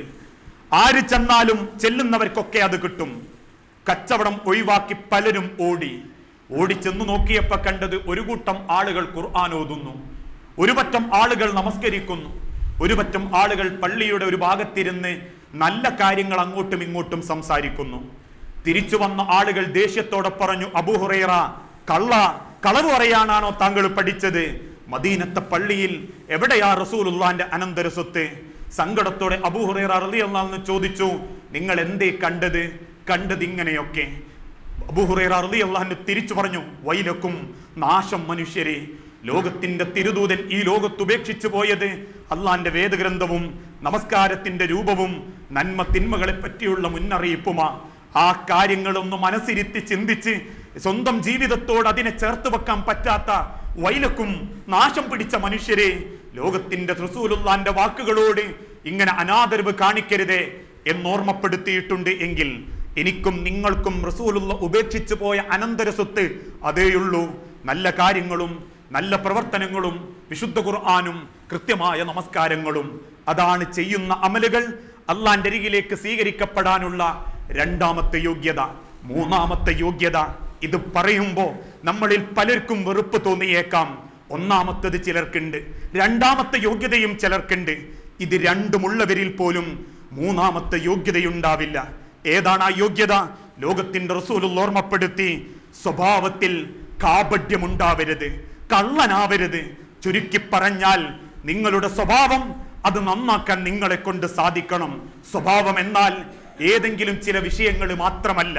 വാപ്പയായി, ഉമ്മയായി, വല്യുപ്പയായി, മക്കളായി, നിങ്ങളുടെ നേതാവായി, നാട്ടുകാരനായി, അയൽവാസിയായി, ഭാരവാഹിയായി, ഏതൊക്കെ രംഗത്ത് നിങ്ങൾക്ക് പാടവം തെളിയിക്കാനുണ്ടോ ആ രംഗത്തൊക്കെ നിങ്ങളുടെ സ്വഭാവം നിങ്ങൾക്ക് നന്നാക്കാൻ സാധിക്കണം. ഇന്നത്തെ കാലഘട്ടത്തിൽ ചിലർക്കെല്ലാം ഉണ്ട്, സമ്പത്തുണ്ട്, തരക്കേടില്ലാത്ത ദീനീ കാര്യങ്ങളിൽ ഇടപെടുന്നുണ്ട്, ആരാധനാ കാര്യങ്ങളിൽ കൃത്യനിഷ്ഠയുണ്ട്. പക്ഷെ മറ്റുള്ളവർ ചൂണ്ടിപ്പറയും, എന്തുണ്ടായിട്ടെന്താ, നിങ്ങളെ വിഭാഗല്ലേ അയാൻ, നിങ്ങളെ കൂട്ടത്തിലല്ലേ അവൻ, നല്ലൊരു സ്വഭാവമുണ്ടോ ആ മനുഷ്യന്, നല്ലൊരു വൃത്തിയുള്ള സ്വഭാവമാണോ, ഒരു മാന്യായ പെരുമാറ്റമാണോ, ഒരു മനുഷ്യനെ കണ്ടാല് ഇടപെടുന്ന ഒരു സ്വഭാവം ആ വ്യക്തിക്കുണ്ടോ എന്ന് ചോദിക്കുന്നുണ്ടെങ്കിൽ ആ സ്വഭാവവും ചെയ്യുന്ന അമലുകൾ അള്ളാഹ് സ്വീകരിക്കാനുള്ള ഒരു കാരണമായി വിശുദ്ധ ഖുർആൻ ഓർമ്മപ്പെടുത്തിയിട്ടുണ്ട്. ലോകത്തിന്റെ തിരുദൂതൻ പഠിപ്പിച്ചിട്ടുണ്ട്. ആയത്തുൽ മുനാഫിഖു സലാസുൻ, മുനാഫിക്കീങ്ങളുടെ ലക്ഷണം അത് 3 എണ്ണമാ. മറ്റൊരു റിപ്പോർട്ടിൽ കാണാം 4 എണ്ണവുമുണ്ട് എന്ന്. അതിലൊന്നാമത്തത് ഇദാ ഹദ്ദസ കദിബ, സംസാരിച്ചാൽ കളവ് പറയുക. തമാശക്കായിരിക്കാം, ഒരു രസത്തിനായിരിക്കാം, എന്നാലും എളുപ്പത്തിൽ കളവ് പറയും. അതൊരു ഹോബിയാ ചില ആളുകൾക്ക്. അല്ലേ, ഒരു വ്യക്തി സങ്കടപ്പെട്ട് നിൽക്കുന്ന സമയം നമ്മൾ അടുത്തേക്ക് വന്ന് ചോദിച്ചു, സഹോദരാ, എനിക്കൊരു വീടിന്റെ ആവശ്യമുണ്ട്, വാടക കുറവായിരിക്കണം, എന്റെ സാമ്പത്തിക സ്ഥിതിക്കനുസരിച്ച് ഒരു 4000-ന് കിട്ടുന്ന ഒരു വീട് എവിടെങ്കിലും ഉണ്ടോ? അതുവരെ ഒരു വീടിനെ പറ്റി ഒരാളും നമ്മളോട് സംസാരിച്ചിട്ടില്ല, അഭിപ്രായം പറഞ്ഞിട്ടില്ല. എന്നാലും അത് ചോദിച്ച വ്യക്തിന്റെ മുഖത്ത് നോക്കി നമ്മൾ പറയും, അയ്യോണ്ടടാ, ഇന്നലെ പറഞ്ഞിരുന്നെങ്കിൽ കയ്യിൽ ഒരു വീടുണ്ടായിരുന്നു. എന്തിനാ അത് പറയുന്നത്? ചോദിച്ചവന്റെ മനസ്സൊന്ന് വ്രണമാക്കണം, ഒന്ന് സങ്കടാക്കണം. ഇതേ രൂപത്തിൽ തന്നെയാ പല വിഷയത്തിലും ആളുകൾ ഇടപെടാറുള്ളത്. മൗലവി വരാൻ വൈകി എന്ന് കേട്ടു, എത്ര മിനിറ്റ് വൈകി? അരമണിക്കൂർ. എത്രയാ ആകെ വൈകിയത്? 5 മിനിറ്റ്. പിന്നെ എന്തേ 5 മിനിറ്റിന്റെ കണക്ക് പറയാത്തത്? 5 മിനിറ്റ് എന്ന് പറഞ്ഞാൽ ആൾക്കാർക്ക് അതങ്ങോട്ട് ഉൾക്കൊള്ളില്ല. 5:30 പറഞ്ഞാൽ കേൾക്കുന്നവര് 4 ചീത്ത വേറെ പറയും. അല്ലെങ്കിലും അയാൾ അങ്ങനെയാ, എന്ന് പരിപാടി കേട്ടാലും അരമണിക്കൂർ വൈകിയേ വരൂ. ഇങ്ങനെ ഒരു രസത്തിന് വേണ്ടി തോണ്ടിപ്പറയുന്ന വ്യക്തികളുണ്ടല്ലോ. ഹദ്ദസ കദിബ, സംസാരിക്കുമ്പോ കള്ളത്തരം പറയുന്ന ആളുകൾ. എന്തിനും ഏതിനും ആ വിഷയത്തിൽ നമ്മൾക്കറിവില്ലെങ്കിൽ, എനിക്കറിയില്ല ആ വിഷയം എന്ന് പറയുന്നതാണ് മര്യാദ. വിവരമില്ലായ്മയും ഒരു വിവരമാണ് എന്ന മുൻഗാമികളുടെ വാക്ക് ഒരാളും മറക്കാൻ പാടില്ല. അതുകൊണ്ട് സംസാരിക്കുമ്പോ ശ്രദ്ധിക്കണം. അത് രാഷ്ട്രീയത്തിലാണെങ്കിലും മതത്തിലാണെങ്കിലും കുടുംബത്തിലാണെങ്കിലും അയൽപക്ക സാമൂഹിക ഏത് രംഗത്താണെങ്കിലും വാക്കുകൾ പറയുമ്പോ സൂക്ഷിക്കണം മനുഷ്യരെ. കാരണം ചെയ്യുന്ന അമലുകൾ തന്റെ തൊട്ട് അള്ളാന്റെ അരികിലേക്ക് ഉയർത്തപ്പെടുകയില്ല. രണ്ടാമത്തത്, അതോടൊപ്പം ഒരു കരാറ് ചെയ്താൽ അത് ലംഘിക്കും. അത് മക്കളോടാണെങ്കിലും ബാക്കിയുള്ളവരോടാണെങ്കിലും. ചിലർ ഇല്ലാത്ത സമയത്ത് വാരിക്കോരി തന്റെ വർത്താനത്തിൽ ഭയങ്കര വർത്താനം പറയും. നാട്ടിലൊക്കെ അത്യാവശ്യം കൊടുക്കാത്തവനെ നോക്കിയിട്ട് പറയും, എനിക്കൊക്കെ ഉണ്ടായിരുന്നെങ്കിൽ, എനിക്കൊന്നും ഇല്ലായിട്ടാട്ടോ മക്കളെ, എനിക്കെങ്ങാൻ റോഡ് സൈഡിൽ ഒരു 3 സെന്റ് ഉണ്ടായിരുന്നെങ്കിൽ ഞാൻ ഒറ്റക്കാടി ഒരു പള്ളി ഉണ്ടാക്കിയായിരുന്നു. അവസാനം റോഡ് സൈഡിൽ ഒരു 3 സെന്റ് കിട്ടിയാൽ പോലും ആ പറഞ്ഞ വർത്താനം ചിലരും ഉണ്ടാറില്ല. വാക്ക് പറയുമ്പോ, നേർച്ച പറയുമ്പോ, അത് കരാറ് പറയുമ്പോ വീട്ടാൻ പറ്റാത്തതാണെങ്കിൽ പറയരുത് കരാറ്. ഇന്ന് എളുപ്പത്തിൽ ആളുകൾക്കുള്ളതാ അങ്ങനെ ഒരു നേർച്ച ചെയ്യല്, വാഗ്ദാനം കൊടുക്കല്. കാരണം നേർച്ച വാഗ്ദാനം എന്നൊക്കെ പറഞ്ഞാൽ കയ്യിലില്ലാത്തതാണല്ലോ ചെയ്യുന്നത്, ഉള്ളതല്ലല്ലോ. ആശുപത്രിന്റെ വരാന്തയിൽ ചെന്ന് മകന് ഐസിയുവിന്റെ ഉള്ളിലാണെന്നറിയുമ്പോ കയ്യിൽ കാലണയില്ലെങ്കിലും നമുക്ക് പറയാൻ പറ്റും, പഠിച്ചോനെ പള്ളിക്ക് ഞാൻ ഒരു 10 ചാക്ക് അരി കൊടുക്കാം, ഇന്ന് യത്തീംഖാനക്ക് ഞാൻ 20 ചാക്ക് അരി കൊടുക്കും. കയ്യിൽ പണമില്ല, അതുകൊണ്ട് ആ രക്ഷയ്ക്ക് വേണ്ടിയിട്ട് ഇല്ലാത്ത ഒരു സാധനം ഉണ്ടായി കൊടുക്കുമെന്ന് പറയുന്നതാണ് നേർച്ച. അല്ല നിർബന്ധമാക്കാത്തൊരു കാര്യം ഞാൻ എന്നെ തൊട്ട് നിർബന്ധമാക്കി എന്ന് പറയുന്ന ഒരു കരാറ്. ആ കരാറ് പറഞ്ഞിട്ടുണ്ടെങ്കിൽ എളുപ്പത്തിൽ അത് വീട്ടണം മനുഷ്യരെ. അതല്ലാതെ മക്കൾക്ക് സൂക്കേടൊക്കെ മാറി കുഴപ്പമൊന്നുമില്ല എന്നുള്ള അവസ്ഥയിൽ പുറത്തേക്ക് വന്നു. നേർച്ചയാണെങ്കിൽ ആരും അറിഞ്ഞിട്ടുമില്ല, നമ്മൾ ഉള്ളിലേ ഉള്ളൂ. കൊടുക്കണം 100 കിട്ടിയപ്പോ അത് വേറെ തിരിഞ്ഞു, 10,000 കിട്ടിയപ്പോ അത് വേറെ വൈക്ക് പോയി. അങ്ങനെ ഓരോന്ന് വൈക്ക് പോയി മാറി അവസാനം മരിച്ചാൽ പോലും ആ വാഗ്ദാനം വീട്ടാതെ മരിച്ചു പോകുന്ന മനുഷ്യന്മാരുണ്ട്. പറഞ്ഞ വാക്ക് പൂർത്തീകരിക്കാത്തവർ. അവരെ പറ്റിയും ലോകത്തിന്റെ തിരുദൂതൻ പഠിപ്പിച്ചു, വിശ്വസിച്ചാൽ വാഗ്ദാനം ചെയ്താൽ അത് ലംഘിക്കുന്നവരായിരിക്കും. ഒരു വാക്ക് നമ്മൾ പറഞ്ഞിട്ടുണ്ടെങ്കിൽ വാക്കിന് വില നൽകണം. മൂന്നാമത്തത് ഏതെങ്കിലും വിശ്വാസത്തിൽ അവനെ സ്വീകരിച്ചാൽ ചതിക്കും. തോളിൽ കൈയിട്ട് നടന്ന് നമ്മളെ തന്നെ അങ്ങ് ചതിക്കും. നമ്മളുടെ സങ്കടങ്ങളും പ്രാരാബ്ദങ്ങളും എല്ലാ വിഷയങ്ങളും തോളിൽ കൈയിട്ട് മനസ്സിലാക്കും. എന്നിട്ടപ്പുറം പോയിട്ട് നമ്മളെ കുറ്റവും പറയും. നമ്മളൊക്കെ മുൻഗാമികളിൽ പറയുന്നത് പോലെ തോളിലിരുന്ന് ചെവി കടിക്കുന്ന ആളുകൾ. മനുഷ്യർക്ക് അറിവ് കൂടുമ്പോ വിനയവും തന്റെ സ്വഭാവ നന്മയും കൂടുകയാ വേണ്ടത് എന്ന് ലോകത്തിന്റെ റസൂലുള്ള ഓർമ്മപ്പെടുത്തി. അൽ ജഹ്ലു മുതീഉശ്ശുമൂസ്, മനുഷ്യരെ വിവരക്കേട്, അറിവില്ലായ്മ വഴിതെറ്റിയൊരു വാഹനമാ, അതിന്റെ പിന്നാലെ നിങ്ങൾ പോകരുത്. അൽ ഇൽമു അസ്ലുഹാ കുല്ലുൻ, അറിവുണ്ടാവലാണ് എല്ലാ നന്മയുടെയും ലക്ഷണം. അറിവ് കൂടുമ്പോ, മനുഷ്യൻ ഇൽമു കൂടുമ്പോ അവന്റെ സ്വഭാവം നന്നാവുകയാ വേണ്ടത്. അത് ഖുർആൻ ഹദീസാണെങ്കിലും ഇസ്ലാമിക ചരിത്രങ്ങളാണെങ്കിലും ആ വിഷയത്തിൽ ഇടപെടുമ്പോ മനുഷ്യന് തന്റെ വിനയം, അഹങ്കാരമില്ലായ്മ ഇതൊക്കെ നന്നാവുക ചെയ്യേണ്ടത്.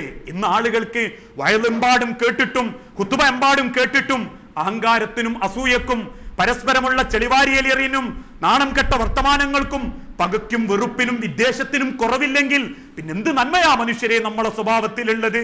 അതുകൊണ്ട് ആ തിരുദൂതൻ പഠിപ്പിച്ചതും അറിവ് നിങ്ങളുടെ സ്വഭാവത്തിൽ നിങ്ങൾക്ക് കൊണ്ടുവരാൻ സാധിക്കണം.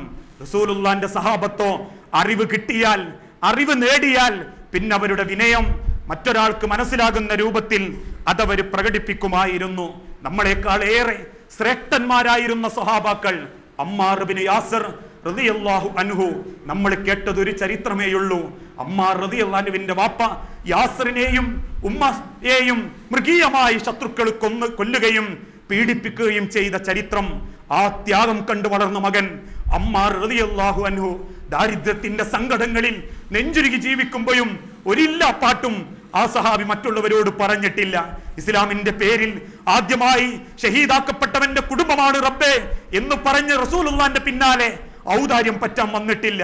വാപ്പയെയും ഉമ്മയെയും ആലോചിച്ച് സങ്കടപ്പെട്ടിട്ടില്ല. ആ അമ്മാർ റളിയല്ലാഹു അൻഹു വെറും തുച്ഛമായ വരുമാനത്തിന് പച്ചക്കറി കൃഷിക്കാരനായിരുന്നു. ഉമർ ഇബ്നുൽ ഖത്താബിന്റെ കാലഘട്ടത്തിൽ അമ്മാർ റളിയല്ലാഹു അൻഹുവിനെ ആ പച്ചക്കറിത്തോട്ടത്തിൽ സങ്കടപ്പെട്ടിരുന്ന അവസ്ഥയിൽ കണ്ടപ്പോ മഹാനായ ഉമർ ഇബ്നുൽ ഖത്താബ് അദ്ദേഹത്തെ കൂഫയിലെ ഗവർണറായി നിശ്ചയിച്ചു. പിന്നീട് കൂഫക്കാര് വന്നപ്പോ ചോദിച്ചു അമ്മാറിന്റെ വിശേഷം. ആ ചോദിച്ച സമയത്ത് അമ്മാർ എന്ന ഗവർണറെ പറ്റി കൂഫക്കാര് തിരിച്ചു പറഞ്ഞു, സഹാബത്ത് തിരിച്ചു പറഞ്ഞു, ഇന്നും തന്റെ സ്ഥാപനത്തിൽ തന്റെ തൊഴിലിടത്തിൽ പണിയെടുത്ത് ആ പച്ചക്കറിയുടെ ചാക്കുകൾ മുതുക്കത്ത് വെച്ച് പകുതി മടങ്ങി തന്റെ തെരുവിലൂടെ അഥവാ കൂഫയിലെ തെരുവിലൂടെ നടന്നു നീങ്ങുന്ന അമ്മാറിനെയാ ഞങ്ങൾ കാണാറുള്ളത്. അഥവാ പദവിയും ആ രൂപത്തിലുള്ള സ്ഥാനങ്ങളും കൂടുന്നതിനനുസരിച്ച് മനുഷ്യൻ വിനയാന്വിതനാവൽ അഥവാ അഹങ്കാരമില്ലാത്തവരായി മാറൽ ലോകത്തിന്റെ തിരുദൂതൻ പഠിപ്പിച്ചല്ലോ. നിങ്ങളുടെ ഹൃദയത്തിൽ അഹങ്കാരത്തിന്റെ ഒരു കൊട്ട വേണം ഹൃദയത്തില് എന്ന് ലോകത്തിന്റെ റസൂലുള്ള പഠിപ്പിച്ചിട്ടില്ല. ഒരണുമണി തൂക്കം അഹങ്കാരം നിങ്ങളുടെ ഹൃദയത്തിൽ വന്നു പോയിട്ടുണ്ടെങ്കിൽ അത് വസ്ത്രത്തിലാവാം, ഭക്ഷണത്തിലാവാം, മറ്റേത് വിഷയത്തിലാവാം, വന്നു പോയിട്ടുണ്ടെങ്കിൽ നിങ്ങൾ അള്ളാഹുവിന്റെ കോടതിയിൽ സ്വർഗാവകാശിയാവുന്നില്ല. ഇന്ന് അഹങ്കാരമില്ല എന്നാരൊക്കെ പറഞ്ഞാലും നമ്മളുടെ ജീവിത രീതിയിൽ ഇന്ന് അഹങ്കാരം വരുന്നുണ്ട്. അതുകൊണ്ടാ മനുഷ്യരെ വീട്ടിലെ ഭക്ഷണം നമ്മൾക്ക് വേണ്ടാതായി, അല്ലേ? നാട്ടിലുള്ള ഭക്ഷണത്തോടെ നമ്മൾക്ക് താല്പര്യമുള്ളൂ. ക്യാൻസർ സെന്ററുകളിൽ അഥവാ തിരുവനന്തപുരം RCC ക്യാൻസർ സെന്ററിൽ എന്റെ സ്ഥാപനത്തിൽ പഠിക്കുന്ന ഒരു കുട്ടിയുടെ വാപ്പ സങ്കടത്തോടെ പറഞ്ഞൊരു മറുപടിയുണ്ട്. ഞാൻ ആ ക്യാൻസർ സെന്ററിൽ 2.5 മാസമായി എന്റെ മകളെയും കൊണ്ട്, 7ാം ക്ലാസ്സിൽ പഠിക്കുന്ന എന്റെ മകളെയും കൊണ്ട് 2.5 മാസം ഞാൻ അവിടെ നിന്നപ്പോ എനിക്കൊരു കാര്യം മനസ്സിലായി. അവിടെ വരുന്നവരിൽ ക്യാൻസർ രോഗികളിൽ 90% 40 വയസ്സിന്റെ താഴെയുള്ളവരാ. അതിൽ പ്രധാനപ്പെട്ട ക്യാൻസറിന്റെ കാരണം നിയന്ത്രിതമല്ലാത്ത ഭക്ഷണ രീതിയുള്ളത് കൊണ്ടാ. അഹങ്കാരമാ മനുഷ്യർക്ക്. വീട്ടിലെ ഭക്ഷണം മതിയാവുന്നില്ല, അരിഭക്ഷണം പോരാവർക്ക്. ഓരോരോ ഫസാദുകൾ ഇട്ട് പൊരിച്ചതും ചീറിപ്പാഞ്ഞതും പൊട്ടിത്തെറിച്ചതും കൂട്ടം കൂടിയിരുന്ന് മൂക്കുമുട്ട വലിച്ചു കയറ്റി അതിന്റെ കൂടെ വിഷം വെള്ളം കൂടി എഴുന്നേറ്റ് പോകുമ്പോ ഒരു ട്രീറ്റ് നടത്തിയ സന്തോഷമുണ്ടെങ്കിലും മനുഷ്യരെ സ്വന്തം ശരീരത്തെ കൊല്ലുന്നതോടൊപ്പം അഹങ്കാരികളായി മാറുന്നുണ്ട് കുടുംബങ്ങളിൽ പലരും. തിന്നലും കുടിക്കലും ഒരു അഹങ്കാരത്തിന്റെ ലക്ഷണമായി. 500-ന് തിന്ന് 100 രൂപ ടിപ്പ് കൊടുത്ത് എഴുന്നേറ്റ് പോകുന്ന അഹങ്കാരം കൊണ്ട് തന്നെയാ. അല്ലെങ്കിൽ ലോകത്തിന്റെ റബ്ബ് ഓർമ്മപ്പെടുത്തിയതുപോലെ അവന് പുച്ഛമാ റബ്ബ് നൽകുന്ന ആദരവിനോട്, അള്ള വീതിച്ചു കൊടുക്കുന്ന അനുഗ്രഹത്തോടുള്ള പുച്ഛമാണവന് എന്ന ലോകത്തിന്റെ റസൂലുള്ളാന്റെ വാക്ക് നമ്മൾ മറക്കാതിരിക്കുക. അഹങ്കാരികളാവരുത്. വസ്ത്രത്തിലാണെങ്കിലും വീടിലാണെങ്കിലും വാഹനത്തിലാണെങ്കിലും അഹങ്കാരത്തിന്റെ ഒരണുമണിത്തൂക്കം ഹൃദയത്തിൽ വരാൻ പാടില്ല. മദീനയിൽ ക്ഷാമം പിടിപെടുകയും ഭക്ഷണമില്ലാതെ പലരും സങ്കടപ്പെട്ട് വിങ്ങിപ്പൊട്ടുകയും ചെയ്യുന്ന സമയത്ത് ആകെ കിട്ടിയ ഒരു ഒട്ടകത്തെ സഹാബത്ത് അറുത്തു. അതിനെ വീതിച്ച് ഓരോ സഹാബാക്കളുടെ വീട്ടിലേക്കും പാകം ചെയ്ത് കൊടുത്തയച്ചു. ആ ഒട്ടകത്തിന്റെ തലയും പൂഞ്ഞയും അതോടൊപ്പം കുറച്ച് മാംസകഷണങ്ങളും ഒരു തളികയിലായി ഉമർ ഇബ്നുൽ ഖത്താബിന്റെ വീട്ടിലെത്തിച്ചു. വീട്ടിന്റെ മുൻഭാഗത്തത് കണ്ട ഉമർ ഇബ്നുൽ ഖത്താബ് ചോദിച്ചു, ആർക്കാ കൂടുതൽ കൊടുത്തത്? സഹാബത്ത് ആവേശത്തോടെ പറഞ്ഞു, ഉമറെ, നിങ്ങൾക്കാ കൂടുതലും തന്നത്. തന്റെ കയ്യിലുള്ള ആ ഭക്ഷണത്തളിക സഹാബത്തിന്റെ കയ്യിലേൽപ്പിച്ച് ഉമർ ഇബ്നുൽ ഖത്താബ് തിരിച്ചു പറഞ്ഞു, മദീന നിവാസികൾ അരപ്പട്ടിണിയിൽ കിടക്കുമ്പോ നേതാവായ ഞാൻ വയറു നിറച്ച് ഭക്ഷിക്കുകയോ? എടുത്തുകൊണ്ട് പോണം എന്റെ മുൻപിൽ നിന്ന്. ആ സൂക്ഷ്മത അന്ന് ലോകം ഭരിക്കുന്ന ഷാമും സിറിയയും എത്യോപ്യയും കിസ്ര ചക്രവർത്തിമാര് പോലും പേര് കേട്ടാൽ കിടുകിട പറയ്ക്കുന്ന ഉമർ ഇബ്നുൽ ഖത്താബിന്റെ വാക്കാണെങ്കിൽ അതിന്റെ അത്രയൊന്നും റബ്ബ് നമുക്ക് തന്നിട്ടില്ല മനുഷ്യരെ. അധികാരം പോയിട്ട് ആ സഹാബാക്കൾക്ക് അള്ള കൊടുത്തതിന്റെ ഒരംശം നന്മ പോലും അള്ള നമുക്ക് തന്നിട്ടില്ല എങ്കിൽ, അഥവാ അനുഗ്രഹം അള്ളാഹു നമ്മളോട് കാണിച്ചിട്ടില്ലെങ്കിലും കിട്ടിയ അനുഗ്രഹത്തെ വാരിപ്പിടിച്ച അഹങ്കാരികളാവല്ലേ. തന്റെ സ്വഭാവത്തിൽ വിനയവും വിട്ടുവീഴ്ചയും ക്ഷമയും സഹനശീലവും ഓരോരുത്തർക്കും കൊണ്ടുവരാൻ സാധിക്കണം. അസൂയയില്ലാത്ത മനസ്സ്, പകയില്ലാത്ത മനസ്സ്, വിവേകത്തോടെ പെരുമാറുന്ന മനസ്സ്, അതാണ് ഒരു മുഅ്മിനിന്റെ ഏറ്റവും നല്ല സ്വഭാവം എന്ന് ലോകത്തിന്റെ തിരുദൂതൻ പഠിപ്പിച്ചിട്ടുണ്ടെങ്കിൽ മുഴുവൻ മതങ്ങളും അത് തന്നെയാ നമ്മളെ ഓർമ്മപ്പെടുത്തുന്നതും. ഈ വഴിക്ക് കണ്ണൂരേക്ക് പോകുമ്പോ ഇംഗ്ലീഷ് പള്ളിയുടെ മതിലിൽ എഴുതി വെച്ചൊരു വാക്ക് കാണാം, ലോകം മുഴുവനും നേടിയിട്ടും സ്വന്തം സ്വഭാവം നഷ്ടപ്പെടുത്തിയവന് പിന്നെന്ത് നേടിയിട്ടെന്താ, എന്തുണ്ടായിട്ടെന്താ മനുഷ്യരെ? നല്ല സ്വഭാവം നേടാതെ ഈ ലോകത്ത് എന്തൊക്കെ നേടിയിട്ടെന്താ? അതുകൊണ്ടല്ലേ മഹാനായ മൂസാ നബി അലൈഹി സ്വലാത്തു വസ്സലാമയോട് നിനക്കെന്ത് വേണം മൂസ? ഫിർഔന്റെ കൊട്ടാരത്തിൽ ചെല്ലുമ്പോ പകരം ഞാൻ നിനക്ക് എന്ത് തരണമെന്ന് ചോദിച്ചപ്പോ മൂസാ നബി റബ്ബിനോട് തിരിച്ചു ചോദിച്ചത് ഒരു ചോദ്യമാ, റബ്ബിഷ് റഹ്ലി സുദിരി, നല്ലൊരു മനസ്സ് തരണേ നാഥ, നല്ലൊരു മനസ്സ് തന്നാ മതി റബ്ബേ. ഉള്ളിലുള്ള മനസ്സ് കേടായാൽ പോയി മനുഷ്യരെ അമലുകൾ. പുറത്തൊരുപാട് നമസ്കരിച്ചുണ്ടാക്കിയ നിസ്കാരത്തഴമ്പിന്റെ കറുപ്പ് മതിയാവില്ല റബ്ബിന്റെ കോടതിയിൽ രക്ഷപ്പെടാൻ. അതുകൊണ്ടാ അന്ത്യപ്രവാചകനെ തൊട്ടും വിശുദ്ധ ഖുർആൻ പഠിപ്പിച്ചത് അലം നശ്റഹ് ലക സദ്റക്. നബിയേ, നിങ്ങൾ ഈ ലോകത്തല്ല ഉന്നതമായ സ്ഥാനത്തുയരാനുള്ള കാരണം, നിങ്ങൾ ഉയരാനുള്ള കാരണം നിങ്ങളുടെ മനസ്സിന്റെ വിശാലതയാ, നന്മയാ നബിയേ. അതുകൊണ്ട് നല്ല സ്വഭാവത്തിന്റെ ഉടമകളാവണേ, സ്വഭാവം നന്നാവണേ. എന്റെ സ്വഭാവം കണ്ടിട്ട് ഞാൻ പറയുന്നത് ഇഷ്ടപ്പെടാത്ത ആളുകളല്ല ഉണ്ടാവേണ്ടത്, ഞാൻ വിശ്വസിക്കുന്ന കാര്യത്തിൽ വിശ്വസിക്കാത്ത ആളുകളല്ല ഉണ്ടാവേണ്ടത്. ഞാൻ എന്റെ സ്വഭാവം കൊണ്ട് എന്റെ ആശയത്തെയും ആദർശത്തെയും ജനങ്ങൾക്ക് അറിയിച്ചു കൊടുക്കുന്ന രൂപത്തിൽ വിനയവും വിട്ടുവീഴ്ചയും ചെയ്യുന്ന മാന്യന്മാരാവണം. അഥവാ പിടിവാശിയോടുകൂടി തർക്കിക്കാത്ത ആളുകൾ. അതാണ് ആയത്തുൽ മുനാഫിഖീന്റെ 4ാമത്തെ ലക്ഷണമായി ലോകത്തിന്റെ റസൂലുള്ളാന്റെ സഹാബത്ത് പഠിപ്പിച്ചതും.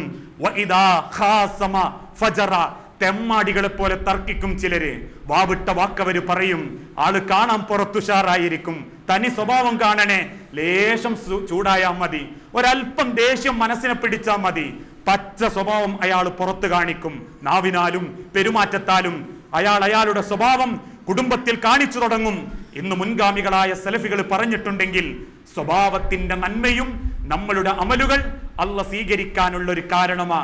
അതുകൊണ്ടാ ലോകത്തിന്റെ തിരുദൂതൻ പഠിപ്പിച്ചതും ഒരു പുഞ്ചിരി കൊണ്ടെങ്കിലും നിങ്ങൾക്ക് അല്ലാഹുവിന്റെ സ്വർഗം നേടാൻ പറ്റുമെങ്കിൽ, നരകം തടയാൻ പറ്റുമെങ്കിൽ നിങ്ങൾ ആ പുഞ്ചിരി കൊണ്ടത് നേടണം.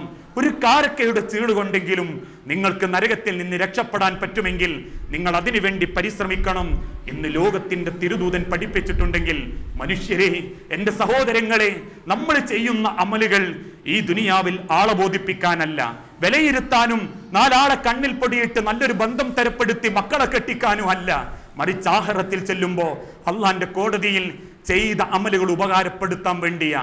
അങ്ങനെ ഉപകാരപ്പെടണമെങ്കിൽ നാളെ റബ്ബിന്റെ കോടതിയിൽ എല്ലാം ചെയ്തു വന്ന് ഗേറ്റിന്റെ അരികിൽ കയ്യിൽ പിടിച്ച ഡോക്യുമെന്റും പിടിച്ച് നിസ്സഹായനായി, ആരുടെ സന്തോഷത്തിന്റെ നോട്ടവും കിട്ടാതെ വിവർണമായ കരിപുരണ്ട മുഖവുമായി നരകത്തിന്റെ അഥവാ മഹ്ശറാലോകത്തിന്റെ കവാടത്തിൽ വിങ്ങിപ്പൊട്ടുന്ന ഗതികേട് നമ്മൾക്ക് വരാതിരിക്കണമെങ്കിൽ ചെയ്യുന്ന അമലുകൾ ആഖിറത്തിൽ ഉപകാരപ്പെടണം. ഇവിടെ ഉപകാരപ്പെട്ടിട്ടില്ലെങ്കിലും പ്രശ്നമല്ല. നമ്മളെ പ്രഭാഷണം കൊണ്ടും നമ്മളെ സഹായം കൊണ്ടും 4 ആളുകൾ നമ്മളെ മുഖത്തു നോക്കി ചിരിച്ചിട്ടില്ലെങ്കിലും ആഖിറത്തിൽ നമുക്ക് ഗുണമുണ്ടാകണം. ഏതമലിനെ കൊണ്ടും അതേ ലക്ഷ്യം വെക്കാവൂ. കാരണം ശ്വാസം നിലയ്ക്കുന്ന സെക്കൻഡിൽ ഉള്ളിലേക്ക് വലിക്കുന്ന ഓക്സിജനും പുറത്തേക്ക് തള്ളിവിടുന്ന കാർബൺ ഡയോക്സൈഡും ഈ 2 ശ്വാസം കൊണ്ട് നിർമ്മിക്കപ്പെടുന്ന ഹൃദയത്തിന്റെ ചലനവും അത് നിലച്ചാൽ തീർന്നു മനുഷ്യരെ ദുനിയാവ്. പിന്നാർക്കും ആരോടും പരാതിയോ പരിഭവങ്ങളോ ഇല്ലാത്ത 6 അടി മണ്ണാണെന്ന ഓർമ്മയോടുകൂടി സ്വന്തം ജീവിതത്തിലെ നന്മകളെ കണ്ടെത്താനും ഹൈറായ രൂപത്തിൽ അമലുകൾ സ്വീകരിക്കപ്പെടുന്ന രൂപത്തിലാക്കാനും മാറാനും അള്ളാഹു നമുക്ക് തൗഫീക്ക് നൽകുമാറാകട്ടെ. അള്ളാഹുവേ, അറിഞ്ഞോ അറിയാതെയോ ചെയ്തു കൂട്ടിയിട്ടുള്ള സകല തെറ്റുകുറ്റങ്ങളും പുറത്ത് നിന്റെ സ്വർഗപ്പൂങ്കാവനത്തിൽ ഇതേ രൂപത്തിൽ നീ ഞങ്ങളെ ഒരുമിപ്പിച്ചു കൂട്ടണമേ. അള്ളാഹുവേ, മക്കളില്ലാതെ നിരവധി കുടുംബങ്ങൾ സങ്കടത്തിലാണ് നാഥ. മക്കളെന്ന അനുഗ്രഹം നൽകി അവരോട് നീ കാരുണ്യം കാണിക്കണമേ. അള്ളാഹുവേ, സ്വന്തം രക്ഷിതാക്കളുടെ പൊരുത്തം കിട്ടി മരിച്ചു പോകുന്ന സ്വാലിഹായ മക്കളിൽ നീ ഞങ്ങളെ എല്ലാവരെയും ഉൾപ്പെടുത്തി അനുഗ്രഹിക്കണമേ. അള്ളാഹുവേ, രോഗം കൊണ്ടും സാമ്പത്തിക ബുദ്ധിമുട്ടുകൊണ്ടും കുടുംബ പ്രശ്നങ്ങളെ കൊണ്ടും നിരവധി ആളുകൾ കണ്ണുനീരിലാണ് നാഥ. എല്ലാവരുടെ പ്രയാസങ്ങളും നീ എളുപ്പത്തിൽ അവർക്കും ഞങ്ങൾക്കും ലഘൂകരിച്ച് നൽകണമേ. അല്ലാഹുമ്മ അജിർനാ മിനന്നാർ, അല്ലാഹുമ്മ അജിർനാ മിനന്നാർ, അല്ലാഹുമ്മ അജിർനാ മിനന്നാർ. റബ്ബനാ തഖബ്ബൽ മിന്നാ ഇന്നക അൻത സമീഉൽ അലീം വതുബ് അലൈനാ ഇന്നക അൻത തവ്വാബുർ റഹീം. അല്ലാഹുവേ, ഒരു നല്ല മുസ്ലിമായി ജീവിക്കാനും ചെയ്യുന്ന അമലുകൾ അതിൻ്റെ ഇരട്ടിക്കിരട്ടിയായി ഉപകാരപ്പെടുന്ന സ്വാലിഹീങ്ങളായ നല്ല ആളുകളുടെ കൂട്ടത്തിൽ ഉൾപ്പെടുത്തി നീ ഞങ്ങളെയും കുടുംബത്തെയും സ്വീകരിക്കണമേ. അല്ലാഹുവേ, ഈ ഇണക്കപ്പെട്ട മനസ്സോടുകൂടി നല്ല പ്രവർത്തനങ്ങളുമായി മുൻപോട്ട് ചെന്ന് റാഹത്തോടെ സന്തോഷത്തോടെ ഈ ലോകത്ത് നിന്ന് തിരിച്ചു പോകാനും സ്വർഗത്തിൻ്റെ ആളുകളിൽ ഉൾപ്പെടുത്തി നീ സ്വീകരിക്കുന്ന ശ്രേഷ്ഠന്മാരിൽ ഉൾപ്പെടുത്തി നീ ഞങ്ങളെ സ്വീകരിക്കുകയും ചെയ്യണമേ. റബ്ബന അത്തിന ഫിദ്ദുനിയ ഹസന വഫിൽ ആഖിറതി ഹസനത വഖിന അദാബന്നാർ. നിങ്ങളെ പ്രാർത്ഥനയിൽ നിങ്ങൾ എന്നെയും ഉൾപ്പെടുത്തണം, എൻ്റെ പ്രാർത്ഥനയിൽ നിങ്ങൾ ഉണ്ടാവും എന്ന് ഓർമ്മപ്പെടുത്തിക്കൊണ്ട് അവസാനിപ്പിക്കുന്നു. വആഖിറു ദഅവാന അസ്സലാമു അലൈക്കും വറഹ്മത്തുള്ളാഹി വബറകാതുഹു.